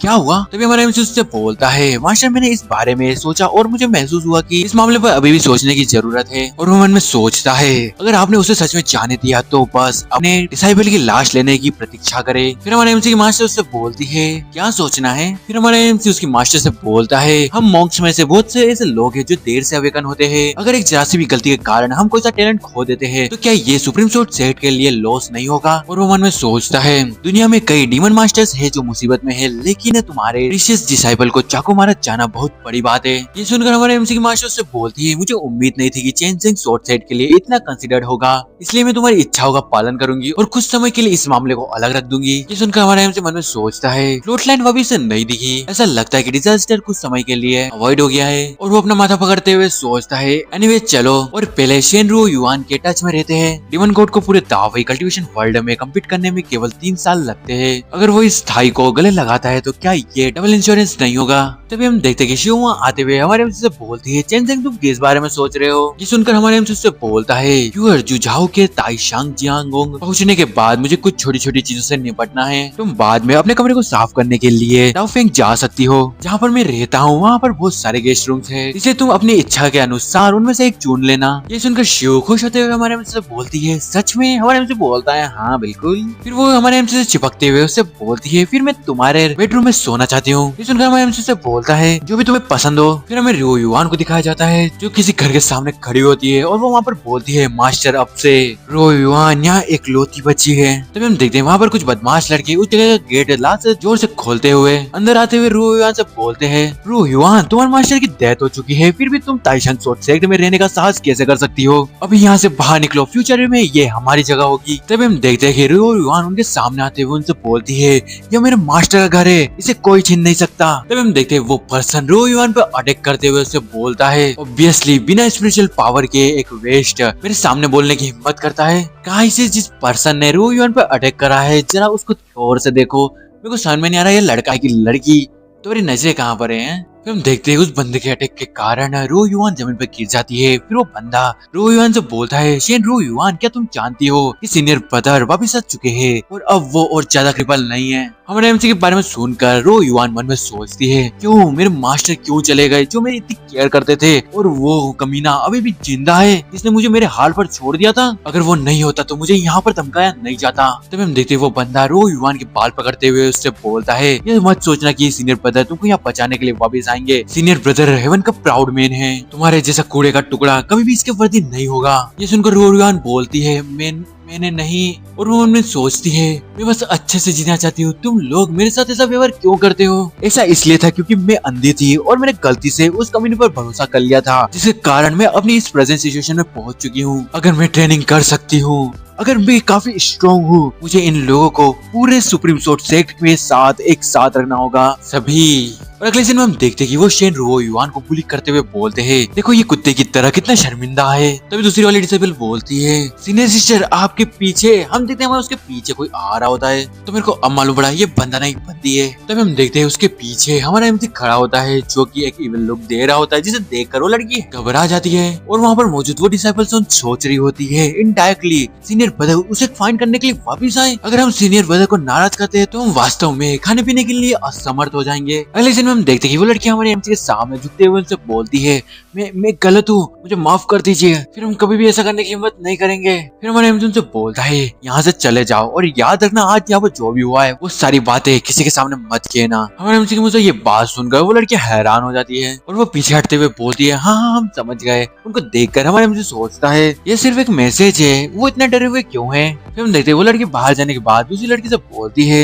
मुझे क्या करना चाहिए, मुझे समझ नहीं आ रहा। सीनियर ब्रदर इस कचरे को फाइंड करने के लिए यहाँ वापस क्यों आए। ये सुनकर दूसरी लड़की बोलती है, हाँ हीरो ने मे को बचाया, ये इस सेटिंग में नहीं है, और उसने हमसे ये भी कहा है कि इस इंसिडेंट को बाहर स्प्रेड नहीं करना। ये सुनकर दूसरी लड़की बोलती है, अच्छा ऐसा है। सीनियर ब्रदर ने अपने द्वारा उठाए कई खेल के सामानों के बारे में सोचा होगा और इस बार उसके साथ खेलने के नए तरीके के बारे में सोचा होगा। आप सचमुच सीनियर ब्रदर होने के योग्य है, बहुत कपटी। तब हम देखते हैं हमारे एमसी रू युआन की ओर अपना हाथ बढ़ाते हुए उससे बोलता है, तुम कैसी हो। हम देखते हैं रू युआन उससे बोलती है, तुमने मुझे बचाया, तुम कौन हो। हम देखते हैं हमारे एमसी रू युआन का हाथ पकड़ते हुए मन में सोचता है, प्लॉट के अकॉर्डिंग वो भी अंधी है, क्या मुझे अपनी आइडेंटिटी को रिवील करना चाहिए। फिर हम देखते हैं रू युआन हमारे एमसी से बोलती है, सॉरी मैंने अपनी सीमा लांग दी, आप बहुत एडवांस सीनियर होंगे, आप बिना एक्शन उठाए उन डिसाइबल्स को भगा सकते हैं। ये सुनकर हमारे एमसी सोचता है, उसकी सोच बिल्कुल सही थी, लेकिन मुझे नहीं पता था कि उन लोगों के साथ क्या हो रहा था। ऐसा लग रहा था जैसे उन्होंने भूत को देख लिया। इसका कारण यह है कि मैं सू चैनसेंग एक बुली पर्सन हूँ, जिसे हर कोई प्यार नहीं कर सकते है ना। फिर हम देखते हैं रू युआन हमारे एमसी से बोलती है, मुझे बचाने के लिए मैं सीनियर की बेहद आभारी हूँ, मैं आज रात ताइसेंग सोर्ड सेक्टर छोड़ दूंगी। यंग जनरेशन रू युआन निश्चित रूप से भविष्य में घास की एक गांठ और एक अंगूठी के साथ आज की दयालुता का बदला चुकाएगी। फिर हम देखते हैं हमारे एमसी उसको संभालते हुए उससे बोलता है, रीपेमेंट के बारे में क्या कहे। तभी हम देखते हैं रू युआन की आंखों में कुछ होता है और उसकी आंखें चमकने लगती है। अगले दिन हम देखते हैं कि रू युआन को एक विजन आता है, जिसमें वो हमारे एमसी के ऊपर अटैक कर रही होती है और बोलती है, सू चैनसेंग नर्क में जाओ। हमारे एमसी वहाँ पर घबराते हुए सोचता है, ये दयालुता का कैसा बदला है। फिर हम देखते हैं हमारे एमसी रू युआन को पकड़ते हुए उससे बोलता है, तुम नहीं जा सकती। रू युआन बोलती है, सीनियर। और हमारे एमसी रू युआन से बोलता है, क्योंकि ये फ्यूचर से रिलेटेड है, मेरा ओपिनियन है कि तुम इसके बारे में और सोचो। और वो मन में सोचता है, अगर तुम चली जाओगी तो क्या मैं सफर नहीं करूंगा। फिर हम देखते हैं रू युआन हमारे एमसी से रोते हुए बोलती है, सीनियर क्या आपको लगता है कि अभी भी मेरा कोई फ्यूचर है। मैं अपनी आंखों से साफ साफ नहीं देख सकती, और मेरे मास्टर जो मुझे सबसे ज्यादा प्यार करते थे वो भी मर चुके हैं। इस ताइसेंग सोर्ड सेक्ट में केवल अंतहीन अपमान और बदमाशी है। तभी हमारा एमसी उसके कंधों पे हाथ रखते हुए उसे बोलता है, वास्तव में मैं तुम्हें जानता हूँ, मेरी राय में तुम बहुत टैलेंटेड हो। हमारे एमसी की मुझे ये बात सुनकर रू युआन मुझसे बोलती है, क्या मुझ में टैलेंट है। फिर वो अपना सिर झुकाते हुए हमारे एमसी से बोलती है, लेकिन लंबे समय तक सभी ने कहा कि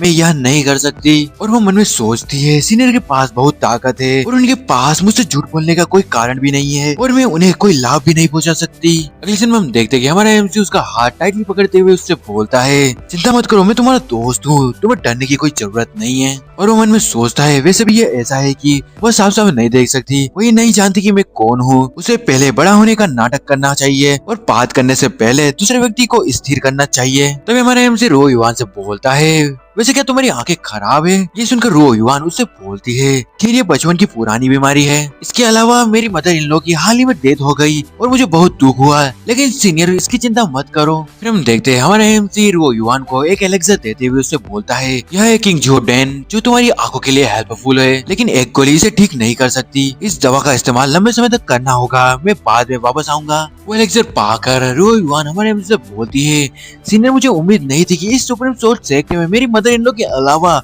कोई होगा जो मेरी परवाह करेगा। फिर हमारे एमसी उससे बोलता है मुझे सीनियर कहने की कोई जरूरत नहीं है, बस मुझे सीनियर ब्रदर कहो, मुझे कुछ काम निपटाने हैं तो मैं तुमसे बाद में मिलता हूँ। और वो मन में सोचता है अगर मैं वापस नहीं गया तो मुझे नहीं पता कि वो महिला क्या करेगी। इसी के साथ हमारे एमसी वहाँ से जाने लगता है। रो युआन उसको बोलती है ब्रदर थैंक यू। फिर हमारा एमसी उसके रहने की जगह पे पहुंच जाता है और वो फिर बोलता है सो चैन सिंह एक कमीना इंसान था, वो उस जगह की अच्छे से देखभाल करता था जहाँ से पर वो रहता था। फिर हमारा एमसी चिल्लाते हुए बोलता है अभी निहारने का समय नहीं है, जितनी जल्दी हो सके दूर जाने के लिए मैं उस लड़की झाओ शिव को अपने बेडरूम में रहने देने के लिए एग्री हुआ। मैं जल्द से जल्द ये देखना चाहता हूँ कि वह क्या कर रही है। फिर हम देखते हैं हमारा एमसी जोर से उसके रूम का दरवाजा खोल देता है और वो देखता है वहाँ सामने बेड पर तो कोई भी नहीं होता, जो देखकर वो बोलता है भाई ये क्या चल रहा है। फिर वो आगे की ओर जाते हुए बोलता है झाओ शिव। तभी अचानक से उसका कोई हाथ पकड़ लेता है जिसे देखकर हमारे एमसी घबरा जाता है। हमने तो ये झाओ शिव होती है जो हमारे एमसी को बेड पर पटकते हुए उससे बोलती है चैन सिंह क्या नया बेडरूम तुमको पसंद आया।